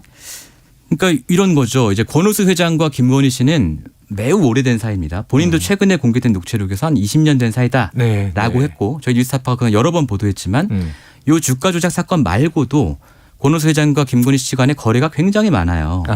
도이치 파이낸셜이라는 그 도이치 모터스의 자회사를 만들었을 때도 헐값에 김건희 씨한테 주식을 준 바가 있고요. 도이치 모터스가 우회 상장할 때도 또 김건희 씨가 주식을 삽니다. 장 외에서 사요. 8억 원어치를. 그리고 또 그건 취소된 계약이긴 하지만 도이치 파이낸셜의 주식 20억 원어치를 사기로 했다가 윤석열 총장이 중앙지검장이 되고 나서 취소하기도 하고 그리고 김건희 씨의 전시회에 도이치모터스가 엄청나게 또 협찬을 많이 했죠. 이렇게 깊은 관계에 있는 사람인데 경제적으로 이 상황에서 권오수 회장의 주가 조작 작전을 했다. 이걸 김건희 씨가 몰랐겠느냐. 몰랐다면 권오수 회장이 권유한 주식은 어떤 경위로 샀느냐. 이런 부분이 너무너무 궁금한 거죠. 권오수 회장은 지금 기소가 돼 있습니다. 예, 그렇습니다. 자, 그런데 여기서 또 이제 좀 이 주목이 된 부분이 있어요. 이 김건희 씨가 최은순 씨, 그러니까 본인의 모친이 되는데 통정거래 부분도 범죄 일람표를 통해서 확인된다. 그렇습니다. 나오는 겁니까? 이게 나와 있고요. 그러니까 저희가 이제 이 김건희 씨의 계좌의 거래 패턴을 분석해 보니까 이상한 게 있었어요. 2010년 1월 28일에 김건희 씨가 주식을 그때 막 사 모을 때인데 도이치모터스 주식을 점심 시간에 10만 주의 매도 폭탄을 던져요. 그러면 이제 가격이 떨어지겠죠. 그렇겠죠. 싼 값에 팝니다. 그동안 산 값보다. 그런데 2시간 뒤에 한 오후 2시 반부터 6만 2천 주를 자기가 판 가격보다 더 비싸게 사요. 이상하네요. 이상하잖아요. 일반적인 패턴 아니잖아요. 그래서 저희가 전문가한테 물어보니까 이거는 작전 세력 간의 물량 배분하기 패턴이다. 그러니까 싸게 팔더라도 누군가한테 물량을 넘겨야 할 필요가 있었고 그렇기 때문에 점심시간에 던진 거다. 왜냐하면 점심시간에 구경꾼이 없으니까 내가 던진 물량을 우리 편이 주술 확률이 높잖아요. 그런데 이번에 이제 범죄 일람표를 저희가 분석을 해보니까 이 점심시간에 던진 물량 있지 않습니까? 이 물량이 10만 주 가운데 한 6만 주 정도를 같은 작전 세력이 샀는데 그중에 2만 주는 최은순 씨의 계좌로 산 거예요. 그 점심시간에 던진 6만여 주 중에 3분의 1 가량을 10만여 주 중에 10만여 주 중에 6만 주를 샀고 그중에 3분의 1 가량을 최은순 씨 계좌로 샀다. 매수했다. 그렇습니다. 이제 그래서 모녀간의 통정거래다. 딸이 팔고 어머니가 샀더라. 그리고 또 오후에 2시쯤에는 다시 최은순 씨가 그거 일부를 팔아요. 그걸 또 김건희 씨가 또 삽니다. 알겠습니다. 자, 이제 이 이야기가 이 자체로도 사실은 이게 범죄냐 아니냐 지금 논란이 이제 크게 되고 있습니다만, 자, 어제 바로 이제 대선 후보 토론에서요. 윤 후보가 경선 당시에는 이게 아까 말씀드린 대로 뭐 손해만 보고 나왔다. 계좌를 이제 일부 공개했었고 이제 잘한다는 사람에게 맡겼지만 재미를 못 봤다. 자, 그런데 어제 TV 토론에서는 이재명 후보의 이제 공세에 당연히 주식 거래했다. 손해 본 것도 있고 번 것도 있다. 이렇게 좀 다른 답변을 했어요. 어떻게 보셨습니까? 그러니까 점점 이 사실들이 드러나면서 말을 바꾸고 있다라고 저는 생각을 하는데요. 과거처럼 완강히 아니라고 부인하기에는 증거들이 있다. 그렇습니다. 이 계좌를 공개하기 전에는 윤석열 후보가 그건 아무 일도 아니다라고 했었어요. 그렇죠. 여러분. 검찰이 2년을 털었는데 아무것도 안 나오지 않았냐 이렇게 강변을 하다가 검찰 수사가 진행되니까 나는 그냥 우리 와이프는 계좌를 빌려준 관계일 뿐이다라고 말을 바꾸고 공개를 한번 했고요. 그 뒤에 다른 보도들이 또 나오니까 이번에는 그 이후에도 거래를 한 건 맞다라고 또 한 발짝 물러선 거죠.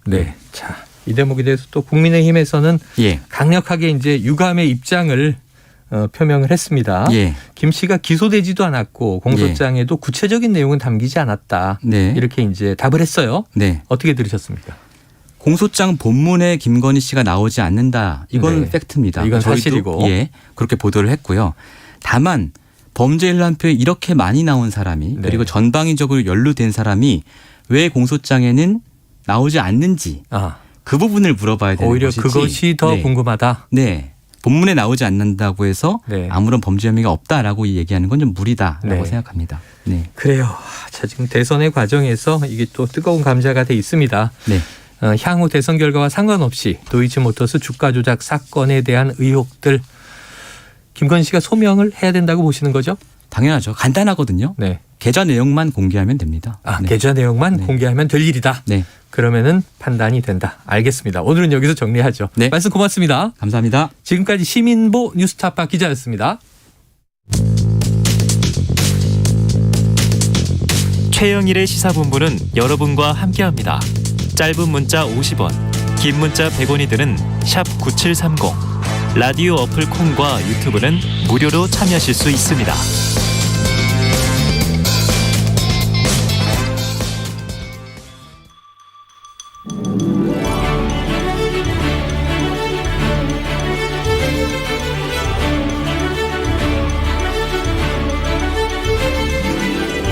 네, 매주 화요일 여야 정당 출입 기자들과 정치권의 취재 이야기, 특히 뒷이야기를 듣는 불사조 기자단이 있습니다. 자, 야당 출입하는 경향신문의 박순봉 기자, 여당 출입하는 세계일보의 최영찬 기자 두 분 나와 계십니다. 어서 오세요. 안녕하세요. 오랜만에 이 불사조 기자단 완전체 네. 반갑습니다. 자, 이 본격적으로 들어가 보면요. 어제 선관위가 주최한 이 대선 후보 첫 법정 토론이 있었는데 하이라이트를 한번 듣고 이야기 나누죠. 뭐 화천대유 뭐 어쩌고 해가지고 김만배하고 뭐 정영학 회계사가 통화한 녹취록을 뭐 말씀을 하시는데 그 사람들은 뭐 우리 이재명 후보하고 훨씬 가까운 측근이고 저는 뭐 10년 동안 본 적도 없고 정영학이라는 사람은 알지도 못할 뿐만 아니라 뭐 내용이 없지 않습니까? 거기다가 제가 듣기로는 그 녹취록 끝부분을 가면 이재명 게이트란 말을 김만배가 한다고 그러는데 그 부분까지 다 좀 포함해서 말씀을 하시는 게 어떠냐 이런 말씀을 드리고 싶고요. 녹취록에 내가 측근, 저는 그 사람들 정영학, 남욱 본 일도 없어요. 무슨 측근에 가까운 사람입니까? 그리고 이재명 게이트라고 있다고요. 그 녹취록 중에 내세요. 지금 허위 사실이면 네, 후보 사퇴하시겠습니까? 네. 그거 있었으면 지금까지 가만히 있을게요. 지금까지 그분이 이재명이다 수없이 주장해놓고 이제 와서 네, 질문 이제 와서 저거니까 이따가 하세요. 이런 거짓말을 합니까? 그런데 그거는 아십니까? 기축통화국과 기축통화국의 차이점. 그건 아실 겁니다. 당연히 알죠. 당연히 아는데 우리도 아까 말씀드렸던 것처럼 곧 기축통화국으로 편입될 가능성이 매우 높다라고 할 정도로 우리의 경제 체력은 튼튼한 거죠. 기축통화국의 평균 그 부채 비율이 어느 정도인지 아십니까? 글쎄 그 수치는 제가 외우고 있지 않아서 모르겠는데 그러나 OECD 평균 또는 선진국 기준으로 한다면 여하튼 110%는 평균적으로 넘고 있습니다. 자, 이재명 후보와 윤석열 후보 그리고 이재명 후보와 안철수 후보의 공방의 일부를 듣고 오셨습니다. 자, 명실상부 어제 토론의 하이라이트는 대장동 녹취록을 둘러싼 후보 사퇴 공방이라고 꼽는 분들이 있어요. 자, 기다렸다는 듯이 판례를 이재명 후보가 꺼내 들었는데 최 기자님 단단히 준비한 것 같아요. 이재명 후보는 늘 토론은 항상 최선을 다하고 있다고 보시면 되고요. 네네. 이제 민주당에서는 늘 하는 얘기가 이런 대장동 녹취록이라든지 또 윤석열 후보 방금 얘기했던 가족의 그런 주가 조작 의혹이라든지 이런 의혹들을 좀 올드 미디어, 뭐 레거시 미디어에서 잘 다뤄주지 않는다 이런 식으로 좀 하소연을 하거든요. 근데 그런 차원에서 그 대선 후보 TV 토론은 정말 많은 분들이 보고 있잖아요. 그럴 때 이제 그 짧은 시간에 효과적으로 딱 보여주려면은 그런 판넬 같이 시각화해가지고 보여주면 한눈에 들어오기 때문에 이런 도구를 효과적으로 잘 이용했다 이런 평가가 나오고 있습니다. 그래요. 그동안은 이제 대장동의 몸통은 이재명이다 이런 야당의 공세에 대해서 이번에 새로 나온 녹취를 써오기도 했지만 그걸 직접 또 낭독하기도 했어요. 강하게 이제 반격했다 이렇게 볼 수 있겠고요. 자, 이 기축통화 공방도 우리가 듣고 왔습니다. 이재명 후보가 전경련 보도자료를 바탕으로 한 발언인데 이거 좀 부풀려진 거 아니냐. 지난 밤 사이에 우리나라가 정말 기축통화국이 될 가능성이 있느냐 없느냐 공방이 또 있었어요. 박 기자님 이 대목은 어떻게 들으셨습니까? 일단은 이게 이제 조금 일반적으로 사용하는 기축통화라는 표현과는 다르다는 점 좀 짚어야 될 것 같아요. 이제 그래가지고 약간 어색하게 들렸을 수도 있는데 보통 기축통화라고 하면 이제 일반적으로는 달러를 얘기를 하는 거잖아요. 유로. 네. 그런데 이제 이재명 후보가 얘기를 했던 거는 국제통화기금 특별 인출권 통화 바스켓에 포함이 될 수 있다 이런 의미로 사용을 했다라 그래요. 그러니까 이제 돈을 좀 같이 섞어서 쓸 수 있는 주고받을 수 있는 그런 그룹에 들어갈 수 있다라는 그런 취지라고 이해를 하시면 될 것 같고 그런데 이제 다만 이 국민의힘에서는 굉장히 강하게 반발했거든요. 이제 그런 좀 의도를 살펴볼 필요는 있을 것 같은데 일단은 뭐 대표적으로 이중석 대표 같은 경우에는 뭐 가슴이 웅장해진다라고 이렇게 일종의 비꼬는 표현을 썼잖아요. 그리고 오늘 보면은 선대 본부하고 또 허은하 수석 대변인이 나서서 총공격을 합니다. 그 공격의 포인트를 좀 요약을 해보면은 네. 아까 말씀드렸던 대로 일단 첫 번째로 일반적으로 쓰는 그 기축통화의 의미와는 다르다라는 점을 짚었고 그리고 두 번째는 그렇다 하더라도 아직 시기상조다. 이제 당분간 쉽게 일어날 일이 아니다라고 또 강조를 했고요. 그리고 세 번째로는 기축통화국에 포함이 된다고 하더라도 그게 이제 국가 부채 문제를 얘기하면서 나온 얘기였거든요. 네, 맞아요. 이제 기축통화국에 들어갈 수 있기 때문에 국가 부채 문제도 해결할 수가 있다라는 취지로 얘기를 했는데 그거는 연결될 수가 없다라는 취지로 지금 비판을 하고 있습니다. 좀 이렇게 공격을 하는 거는 결과적으로는 이제 이재명 후보가 유능한 경제 대통령을 내세우고 있잖아요. 네. 이제 그런 점을 좀 계속 깎아내리려고 하는 거예요. 실제로는 예. 그렇지 않다라고 좀 부각을 하려는 그런 의도가 보입니다. 네, 경제에 대한 토론이었는데 결국은 이제 대권을 앞둔 근데 저는 경합의 과정이죠. 예, 한 가지 좀 포인트가 보는 게 있는데 네. 소위 말한 전경련이라는 곳은 좀 보수 우파 단체 성격이 좀 있잖아요. 기업들이 만든 거죠. 예. 그런데 이제 이준석 후보 대표가 뭐라고 공격을 하냐면은 한국노총 지지를 받은 이재명 후보가 전경련 자료를 인용하고 있습니다. 네네. 이런 식으로 조롱을 해요. 예.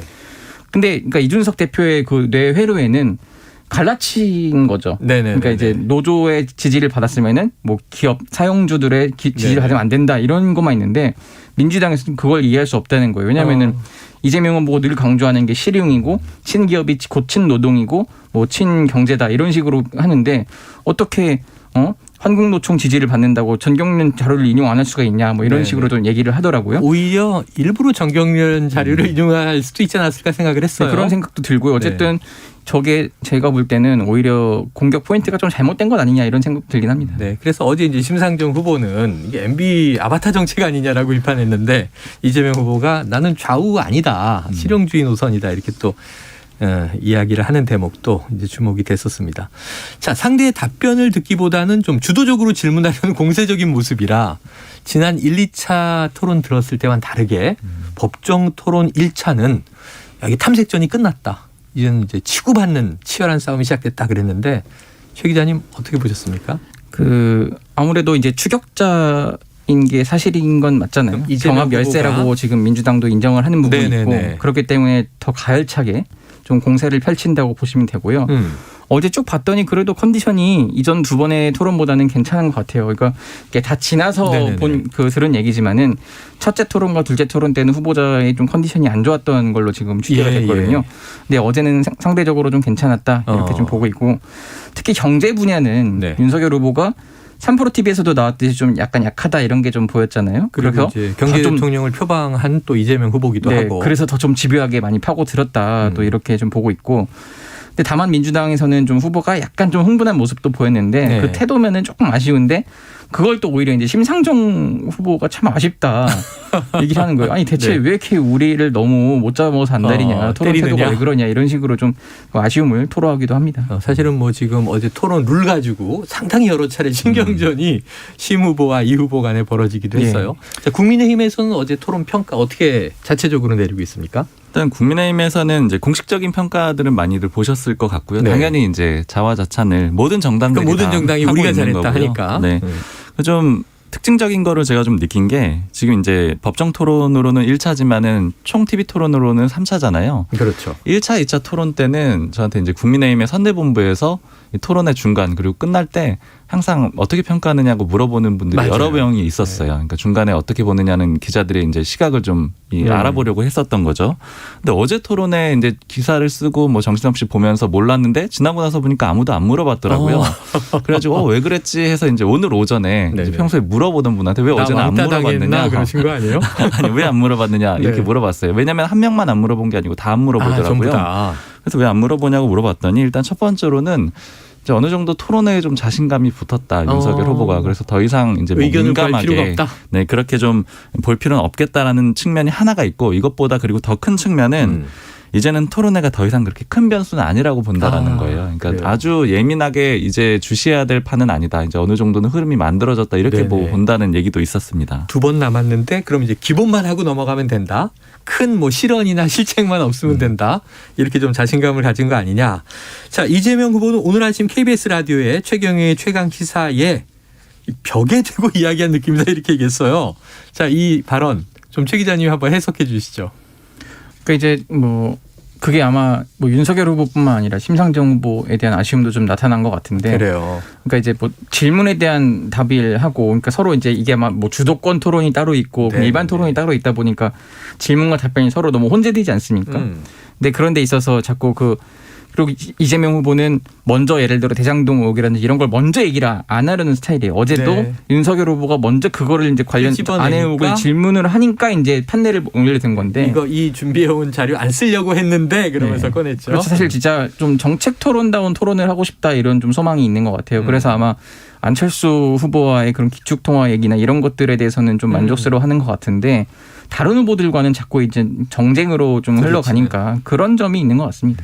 그래요. 사실 어제 토론 보면서 좀 인상적이었던 게 이제 아까도 좀 질문에서 짚어주셨지만 왜 묻는 말에 답을 안 하냐 이런 표현들이 좀 많이 들렸잖아요. 그러니까 이게 좀 선거 전략적으로 토론 전략적으로 좀 따져보면은 이제 원래 정치권에서 쭉 하는 얘기가 이 토론에는 면접이 아니다 이런 얘기들을 많이 해요. 그렇죠. 그러니까 이제 면접은 묻는 말에 정확하게 그 취지에 맞게 답변을 해야 되지만 토론은 결과적으로 어떤 말이 나갔느냐 그리고 어떤 느낌과 이미지를 주느냐가 중요하잖아요. 그러니까 그런 전략들이 더 강화가 되면서 그리고 특히 네거티브 공방도 거세졌잖아요. 그러니까 자신이 답변하기 싫은 거에 대해서는 다른 얘기로 돌리는 이런 전략들이 많이 나왔고 맞아요. 그 전략이 많이 나오다 보니까 그 또한 반응으로 다시 왜 이제 또 다른 말을 이렇게 하느냐 이런 공격들도 또 같이 나온 것 같습니다. 이런 점도 이제 앞으로 토론회에서 좀 주목해서 같이 보셔도 될 것 같아요. 그런 대목들을 누가 더 이 공정하게 토론에 참여했고 누가 약간 변칙이나 반칙을 썼느냐 하는 것들은 국민이 뭐 들여다보고 있으니까요. 어제 시청률도 뭐 30%를 넘겨서 야 아직 토론에 대한 관심은 뜨겁구나 하는 생각이 들었는데 어제 좀 흥미로운 대목이 저도 토론을 보면서 생방으로 이게 무슨 잡음이지 하는 생각을 잠깐 했어요. 그런데 이재명 후보 발언 이후에 윤석열 후보 발언 사이에 노이즈가 잡혔는데 이게 SNS라든가 밤새 여러 커뮤니티들에서 이 인이어 사용한 거 아니냐 이런 의혹이 제기됐다는데 최 기자님 이게 어떻게 된 얘기입니까? 그러니까 이제 뭐 들으셨던 분도 있고 저도 이제 그 토론을 보다가 좀 느꼈는데 네네. 자꾸 이렇게 무슨 소리가 나는 거예요. 무전기 소리 같은 게 들렸어요. 네, 그래서 오늘 좀 취재를 해봤고 제 취재 때문인지 모르겠는데 그 좀 전에 그 어제 중계를 했던 MBC가 공식적 입장을 냈거든요. MBC가 공식 입장을 냈군요. 이게 이제 진행자한테는 인이어가 있어서 그 진행자는 항상 끼고 하죠. 네, 그 부조정실이라고 하죠. 거기서 이제 소통을 인이어로 하는데 이제 볼륨을 좀 크게 높이거나 이러면은 간혹 그런 일이 발생을 하거든요. 그러니까 스튜디오가 워낙 조용한데 이제 안에서 그 진행자한테 이게 뭐 토론 뭐 시간 지났습니다 이런 걸 이제 알려줄 때, 그럴 때 좀 그 소리가 좀 크게 된 것 같다. 전 오해를 좀 하지 말아달라 뭐 이런 식으로 입장을 냈습니다. 아니 사실 뭐 특정 후보만 인이어를 끼고 들어가서 외부와 교신을 하면서 토론을 한다? 구조적으로 어렵죠. 구조적으로 어렵고 이런 일이 있으면 정말 큰일 날 얘기입니다. 자, MBC의 해명은 이제 이렇게 나와서 인이어 논란은 그냥 논란으로 그만큼 이제 치열하다는 얘기인데. 자, 윤석열 후보와 안철수 후보 사이 이게 단일화 결렬 선언이 나온 직후 토론이기 때문에 어떤 관계가 토론에서 형성될까 궁금했는데 좀 앙금이 남은 듯한 모습이 있었는데 이게 안철수 후보의 이른바 전래전래. 자, 박 기자님 이거 국민의힘은 어떻게 해석하고 있고 야권 내에서는 이게 좀 어떻게 돌아갈 것 같습니까? 그러니까 아무래도 말씀하신 대로 단일화 결렬 선언 이후에 그게 영향을 줬다라고 보는 게 좀 지배적이고요. 특히 이제 안철수 후보 같은 경우에는 정말로 뚜렷하게 그 모습이 드러났거든요. 처음에 공격도 여러 번 했고 전래전래 그런 이제 모션도 취했고요. 그리고 표현들도 보면은 뭐 이제 일부에서 전해 주셨겠지만 앞서서 이 핀트를 못 잡고 있다, 뭐 깊게 고민을 안 하신 것 같다 이런 얘기들을 많이 했기 때문에 좀 어느 정도는 의도적인 걸로 보이고요. 이제 해석을 해보자면은 이제 단일화 결렬을 이제 선언한 이후에 어느 정도는 좀 야권 후보가 아니다라는 식의, 그러니까 물론 야권 내에 포함이 되지만 윤석열 후보와는 좀 다르다. 그러니까 차별화를 선언하는 그런 의미로도 좀 해석을 하고 있습니다. 그래요. 자, 이제 뭐 대선은 10여일 남았습니다. 법정 토론 2번 남았고요. 오는 금요일에 한 번, 다음 주 수요일에 한 번 이제 이렇게 되면 끝인데 그 외에 선거에 영향을 줄 변수로는 야권 단일화. 근데 지금 결렬 선언이 지난 일요일에 나왔단 말이죠. 자, 어제 토론 모습을 보면 뭐 야권 단일화 끝난 거 아니냐 이런 분위기인데 박 기자님 정말 끝난 겁니까? 아니요, 이제 끝날 때까지 끝난 건 아니다 이렇게 기자들은 보고 있고요. 야구 용어가 등장하네요. 네. 이 끝난다라는 건 대선이 끝나야만 진짜 단일화가 안 됐다라고 확정적으로 얘기를 할 수가 있고요. 완주를 해야만.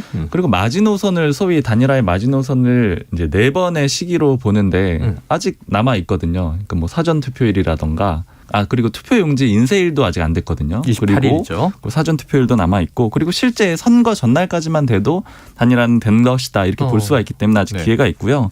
그리고 특히나 이제 이 단일화의 야권 단일화의 두 주체가 국민의힘하고 국민의당이잖아요. 그렇죠. 국민의힘이 완전히 가능성을 닫아두지 않은 상태잖아요. 계속 열려 있다라는 그런 입장을 내놓고 있고 그리고 국민의당 입장에서도 무조건 완주를 하기가 좀 쉽지가 않은 게 안철수 후보의 이 뜻이 그러니까 아주 속내와 똑같아서 아주 견고하다고 하더라도 당 내부에서 지금 불만이 나올 수가 있어요. 왜냐하면 당장 지방선거를 준비하는 국민의당 인사라든가 이런 사람들 입장에서는 이 선거가 이 단일화가 안 될 경우에 향후에 좀 자신의 선거에도 영향을 미칠 수가 있거든요. 그렇겠네요. 그래서 이제 내부 목소리도 좀 불안한 요소가 되고요. 국민의힘 안에서도 당연히 지금 단일화를 해야 된다는 목소리들이 있고 특히 지금 대선에서 상승세라고 보고는 있지만 굳이 불안 요소를 남길 필요가 있느냐 이런 목소리들이 같이 있습니다. 그래요. 알겠습니다. 자, 이재명 후보 아까 언급한 오늘 아침 KBS 라디오 최경영의 최강시사에서 윤석열 후보, 안철수 후보에 대해서 각각 이렇게 이야기를 했습니다. 직접 듣고 오죠. 이 말씀드리기가 어제 안 그래도 공식 인터뷰에서 그 얘기도 물어봤어요. 특별히 말씀은 안 드렸는데. 정말 죄송한 얘기인데 벽에다 대고 얘기한 느낌이었습니다. 저는 원래 안철수 후보께서 제가 한때 대표로 모시던 분이시기 때문에. 제가 나름대로는 뭐 존경하는 분이시고 또 그분이 가진 새정치의 꿈이라고 하는 게 있지 않습니까? 그러니까 국민들이 합리적인 제3의 선택을 가능하게 해야 그 양당 독재, 적대적 공생이라고 하는 게 없어진다. 그게 진짜 정치 발전이다. 네. 안철수 후보 존경한다. 이재명 후보가 이렇게까지 표현을 했습니다. 자, 민주당은 송영길 대표를 비롯해서 안철수 후보, 국민의당이 오히려 우리와 연대 가능성이 있다. 조금 더 나가면 또 단일화일 텐데 막판 극적 협상의 가능성 최 기자님 여당과 어떻게 보세요? 민주당은 희망의 끈을 놓지 않고 있고요. 근데 이제 문제는 단일화라는 그런 개념이 아니라 오늘 고용진 수석 대변인이 최고위 끝나고 이제 이런 말을 했습니다. 단기적 선거 연대보다는 더 큰 차원에서 정치 교체 이런 것 같이 이런 것에 공감하는 것이 더 중요하다 이렇게 본다고 했는데, 그러니까 정치 교체에 공감하도록 한다는 게 무슨 의미냐면은 지금 뭐 안철수 후보가 그럼 대체 원하는 게 뭐냐? 단순히 뭐 총리 자리 하나냐, 장관 자리 몇 개 받는 거냐 이런 게 아니라는 것으로 지금 민주당은 파악을 하고 있어요. 그러니까 뭐 국민 내각 통합 정부 이렇게 얘기를 하면서 결국은 지금 지난번 총선 전에 못다 했던 그 정치 혁신, 예를 들어서 이제 다당제 개혁하는 그런 것들 지금 뭐 당시에 이제 더불어시민당 만들었던 위성정당 만들었던 것에 대해 계속 후보도 반성의 메시지를 하고 있잖아요. 이번에는 우리 그 민주당이 의석이 많으니까 이번엔 진짜로 다당제하는 정치 개혁을 한번 이뤄보자. 그런 측면에서 안철수 후보가 그러면 전성기가 언제냐 했을 때 국민의당 한 40여 석 있을 때 그때 야당 대표가 안철수 후보의 최고 전성기라고 하더라고요. 2016년 총선 후. 그러니까 그에 비하면은 지금은 어떻게 보면은 세석 정당이잖아요. 그렇기 때문에 안철수 후보가 원하는 건 아마 자기 세력을 공고히 구축하는 것일 것이다. 라는 걸 아마 민주당은 그렇게 지금 파악을 하고 있는 것으로 보이고요. 그렇기 때문에 이런 제도 개혁을 약속을 하면은 안 후보를 조금이라도 설득할 수 있지 않겠냐 이렇게 지금 설명을 하고 있습니다. 알겠습니다. 자, 이제 뭐 얼마 남지 않았습니다. 토론 2번 10여일 사전투표를 감안하면 그야말로 열흘 남짓. 자, 지금 이 아까 경합 열세 민주당이 표현한 바대로 그럼 지금 윤석열 후보 쪽은 경합 우세로 보고 있습니까? 지금 승리를 굳히고 있다고 보고 있습니까? 이제 공식적으로는 뭐 기자들한테 우리가 이겼다 이런 정도의 표현은 절대 안 쓰고요. 다만 이제 상승세라는 것은 어느 정도는 얘기를 하고 있죠. 상승세다. 자, 앞으로 어떻게 될지 참. 다음 주에 이 불사조 기자단은 어떤 얘기를 하게 될지 아주 조마조마합니다. 한번 또 일주일을 지켜보도록 하죠. 자, 박순봉 경향신문 기자, 최영창 세계일보 기자와 함께 불사조 기자단 함께했습니다. 두 말씀 오늘 고맙습니다. 감사합니다.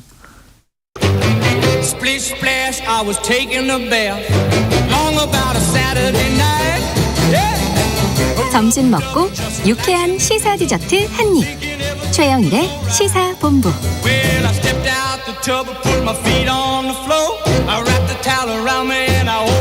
네. 자, 시사본부 매일 이 시간 청취자분들께 드리는 깜짝 간식 선물이 있습니다. 오늘도 물론 준비돼 있죠. 오늘의 간식은요. 바나나 우유. 저도 먹고 싶습니다. 바나나 우유. 저는 안 주더라고요. 자, 이 코너 들으시면서 문자로 의견 보내주시는 청취자분들에게 쏩니다. 짧은 문자 50원, 긴 문자 100원이 드는 샵 9730으로 문자 많이 보내주시기 바랍니다. 자, 경제본부. 대선 후보들도 중요하다고 강조하는 경제.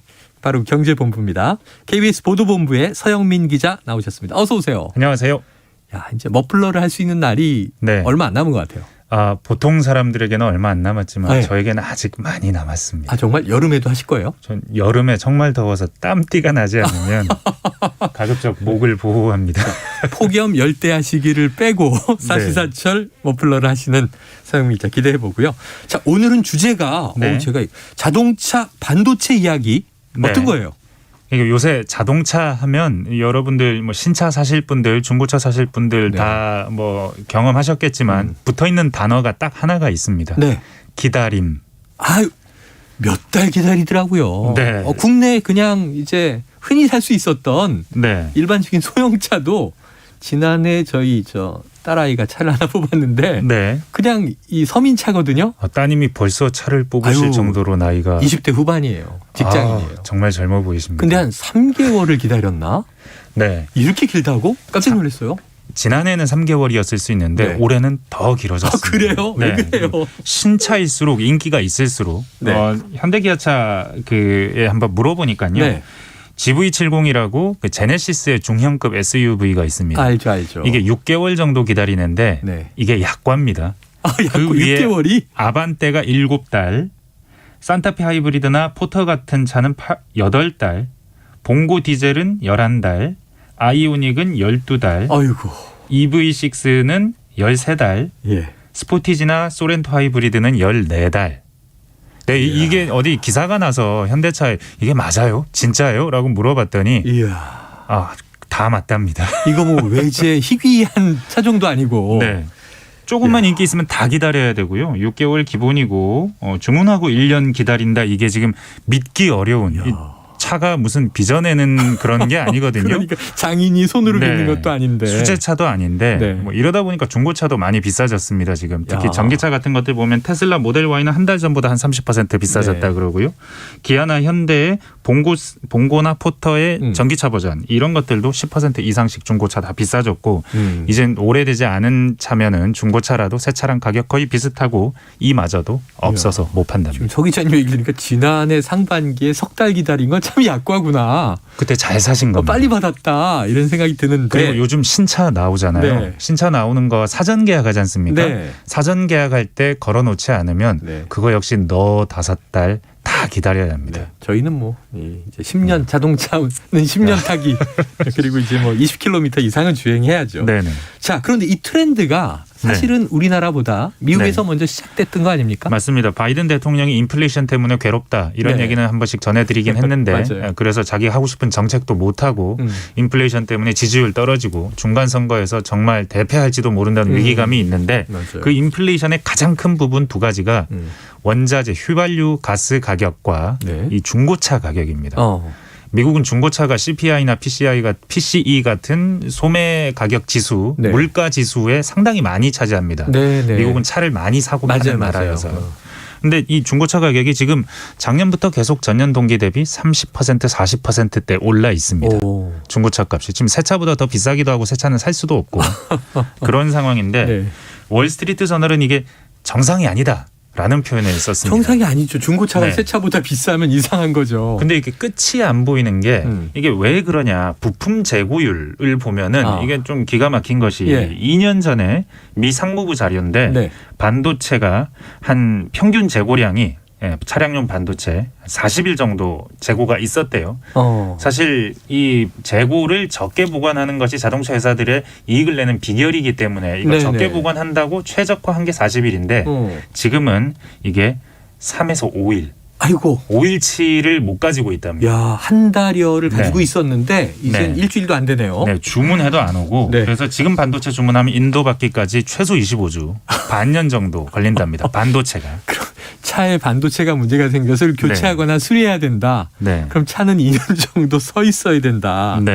야, 청취자 여러분 지난주에 이 뉴스 혹시 보셨는지 모르겠습니다. 대서양을 횡단하던 화물선에 불이 났는데 그 안에 어마어마한 게 들어있었다. 독일에서 미국으로 가는 자동차 운반하는 화물선인데 람보르기니, 포르쉐, 벤틀리 이런 이른바 슈퍼카라고 말하는 것들. 세계적인 슈퍼카. 4,000대 정도가 들어있었는데 4,000대? 네, 이 배가 앞에서부터 끝 뒤에까지 다 탔거든요. 홀랑. 네. 다 4,000대 다 아마도 전소. 네. 근데 옛날에는 이런 불이 나면 저거 보험 되나? 맞아요. 저 얼마나 부상받을 수 있지? 차값 전부 다 부상은 안 되고 아마 선하 가격 뭐 이런 정도 이런 게 뉴스가 됐거든요. 맞아요. 저는 그 뉴스를 보는 순간 제 머릿속에 딱 이런 게 들었습니다. 저거 계약한 사람들 어떡하지? 얼마나 더 기다려야 되지? 4,000명 정도가. 지금 돈이 문제가 아니고 기다리는 거, 줄 서는 거. 지금 그런 시대인 것 같아요. 지금은 자동차와 관련해서. 내 차가 그 값비싼 고가차가 실려있던 이 선적 화물선이 불에 탔다. 그럼 난 저 차를 3년에서 5년 더 기다려 탈까 말까. 야, 안 그래도 이 반도체 부족하니까 이런 화재 소식까지도 뭐 세계적인 화재가 이제는 자동차가 보물이구나. 이렇게 된 시대 같은데, 자, 오늘 지금 나누고 있는 이 자동차 반도체 부족 사태, 그게 이제 일시적인 공급망 병목 아니냐. 코로나 사태 초기에 우리도 중국에서 이 부품 안 들어와서 이제 차량 인도 늦어진다 그랬었잖아요. 근데 우리나라는 이제 반도체가 부족한 나라는 아니었는데, 자, 업계에서는 이게 올해도 풀리지 않을 것으로 보고 있습니까? 그렇습니다. 지금 왜냐하면 자동차 반도체 만드는 회사들의 지금 공장 가동률이 90%가 넘는다고 합니다. 근데 90%가 넘는다는 숫자는 풀 가동입니다. 네, 그렇죠. 다 돌리고 있다는 얘기인데 그래도 지금 이게 작년 초부터 시작됐으니까 1년 넘게 지속되고 있는 건데 지금도 여전히 평균 재고량이 저거밖에 안 되고 현대차에 물어보면 정말 주문이 밀려 있는데 못 만들어서 못 파는 이런 황당한 상황. 그러다 보니까 현대차 주가도 많이 떨어지고 있거든요. 지금 계속 차값은 올라가고 차가 없어서 못 팔 정도로 잘 팔린다는데도 그런 상황인데, 근데 좀 무시무시한 발언이 저기 ASML이라는 곳의 회장님이 하셨습니다. 여기는 삼성전자나 TSMC가 제발 한 대만 주세요 하는 그 EUV 노광 장비. 장비죠, 장비. 반도체 그 제조의 가장 핵심적인 요즘 초미세 공정의 가장 핵심적인 장비. 공급업체. 이거 만드는 회사인데 엄청 돈을 많이 버는 회사입니다. 이 회사 회장님이 직접적으로 자동차 반도체와 관계된 회사는 아닌데 이런 말씀하셨어요. 20년 뒤에도 반도체는 계속 부족하다. 이야. 20년 뒤까지 계속 10년, 20년. 20년 뒤. 저는 차를 못 바꾸겠다 이런 생각이 드네요. 향후 20년. 야, 너무하다 싶은데. 자, 이 자동차 시장에 그러면 이게 좀 큰 변화를 또 야기하는 변수가 되지 않겠습니까? 네, 전기차로 계속 바뀌어가고 있고 그럴수록 전자제품, 반도체가 더 많이 들어가는데. 그렇죠. 앞으로 이 자동차용 반도체는 점점 시장이 커지고 3년 뒤에 100조 원 규모로 커진다 그러고 예전에는 그래서 작은 회사들이 이게 그렇게 기술적으로 높은 종류의 반도체가 아니거든요. 그 초미세 공정도 아니고 작은 회사들이 많이 하던 거였는데 이제 점점 더 큰 회사들이 한다고 합니다. 삼성전자도 이제 전장 반도체 하겠다고 뭐 인수에 눈독 들이고 있고 인텔도 이제 공식적으로 파운드리 통해서 전장하겠다. 그리고 뭐 지금 공장도 짓고 있고 TSMC도 미국과 일본에 새 공장 짓고 근데 지금 주목할 건 EU입니다. EU. 네. 자, EU 차원의 그런 반도체 육성. 어떤 좀 방책이 있을까 궁금한데 최근에 좀 법안이 만들어졌다는 소식이 있어요. 반도체 칩법이라는 건데 반도체 칩법. 반도체 칩법? 네, 법 이름이 그렇습니다. 이 공급망 주도권을 둘러싼 다툼인데 지금 EU가 계속 뒷전으로 밀리고 있죠. 경제적으로 산업적으로. 그러다 보니까 이제 전 세계 반도체 생산량의 20%를 우리 EU 영내에서 생산할 수 있도록 최선을 다해서 지원하겠다. 이런 법을 만들었습니다. 미국만 그랬는데 이제 EU도 그러는 거예요.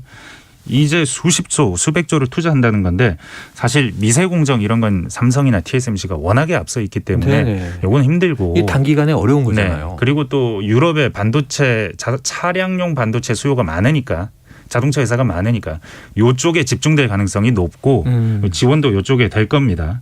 그런데 차량용 반도체는 이 세계적인 분업 이런 상황이 점점 더 자국 중심주의로 가는 그런 상황의 상징이 돼 갈 수 있습니다. 변화네요. 네네. 그동안은 뭐 글로벌 공급망 네. 이 세계가 하나의 공장으로 네. 체계화돼서 연결돼 있다 이런 얘기를 했었는데 네. 변화가 있는 것 같아요.